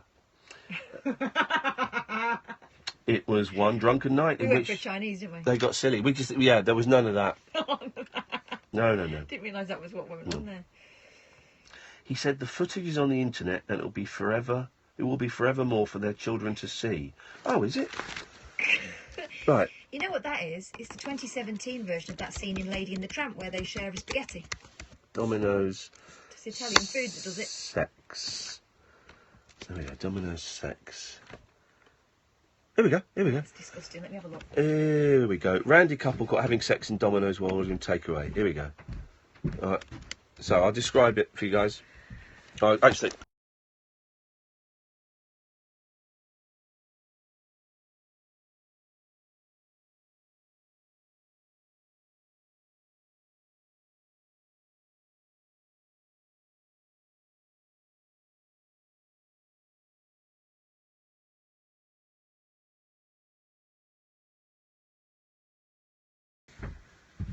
That is outrageous. That is outrageous behaviour. That's quite antisocial, that. That is outrageous. Blimey. We're going to have to Dettol that whole work surface. Dough balls? Well, at the end of that, I bet he did. The footage is on the internet and it will be forevermore for their children to see. They were in high spirits. Well. The store was completely devoid of customers and no one initially noticed or saw what was happening. Oh, come on. The footage was posted on social media by a staff member and barmaid. She admitted outraging public decency at a hearing last month. Smith was found guilty of the same offence after a trial, which was held in his absence while he was in jail for other offences. Now, these guys are modern-day Robin Hoods, as far as I'm concerned, and we should be parading them around like heroes they are. He was giving to the poor. Yeah. Oh, it's frozen on her kissing his willy. Let's get rid of that. That's Struth. Dearie me. And some bad news. Oh. Crime Watch is coming to an end. Oh. They're axing Crime Watch. Oh, I used to love that. Oh, Jeremy Vine presents it now. I used to love it when it was Nick Ross, and then I started watching. I watched it a bit when it was Rav and Kirsty, but no. I did work experience when it was Nick Ross. Yeah. I used to love. I mean, it was. I used to watch it and get proper scared by it. It's scarier than a horror film. Yeah. Some really vile crimes on there. Yeah. I helped with the reenactments. I Yeah. recruited a lot of my mates Yep. to act as dodgy characters in a Yeah. bar, in a scene in Covent Garden. I seem to Wait, remember. we've got 2 minutes, and I'm about to ask the biggest question we've ever asked on this. What about that Jill Dando, though? Isn't that weird? Well, I worked on that reconstruction. The Jill Dando Yeah. reconstruction. Yeah. Gosh. So all the things that we were building are not what ended up going in the case, and I remember thinking, oh, we didn't talk Do you know about this. stuff that was not? Mm. Okay. What case? Against Barry Balsara. Yeah. But he was innocent. Well, exactly. He was innocent. There was a whole load of stuff that we put in the reenactment that was glossed over. Oh well, no, it's just him. He was. Hang on a minute. We were talking about a Range Rover. And It's weird that poor lad. He went. Went to prison for being a bit odd. Just went to prison for being a bit odd. Poor bloke. But that really is. I mean, and if some of the theories online about what happened, that she was about to expose a VIP paedophile ring and she was here, that it was Serbian hitmen. Well, it sounded far-fetched at the time. It doesn't sound so far-fetched. No, it doesn't. Does it? It doesn't. Well, don't have nightmares. Sorry, you probably will after that. It's a horrific ending to what's been otherwise a delightful show. We're not here tonight at 10 o'clock. James East is coming in, and James East is coming in and doing his thing. We'll be back on Friday, and if we're victorious, we're having an all-nighter. And if we are not victorious, then we'll be probably slagging off Jeremy Vine a lot. We're going to get Jeremy Vine dolls and burn them in the studio. You have been listening to The Late Night Alternative with me, Iain Lee. Her, Catherine Boyle. Sam has been through there. This is Talk Radio. Of course, you can listen on DAB and on the mobile and online. And with our friends, and boy, oh boy, what didn't they prompt a good conversation this evening? Time to change. 1 in 4 of us will fight a mental health problem this year. Having a mate in your corner can make all the difference. Search Time to Change to find out more. Don't forget to go and download the podcast. We will be back on Friday at 10. Until then, from us, ta-ta. Talk Radio. That is out of order, isn't it? Really. Time to Change with Iain Lee on Talk Dirty, Radio. dirty, Sponsored by dirty. Time to Change. Search Time to Change. The Dictionary of Driving. 56 up, 43 pence. Unbelievable. The letter S. S is for super simple. Yeah. The ease of choosing a great master car, because our cars are available at 0% APR. For example, the Mazda 2... Hang on, I'm going to turn you off. We're going to get inside information on the Jill Dando case. I'll let you know if there's anything...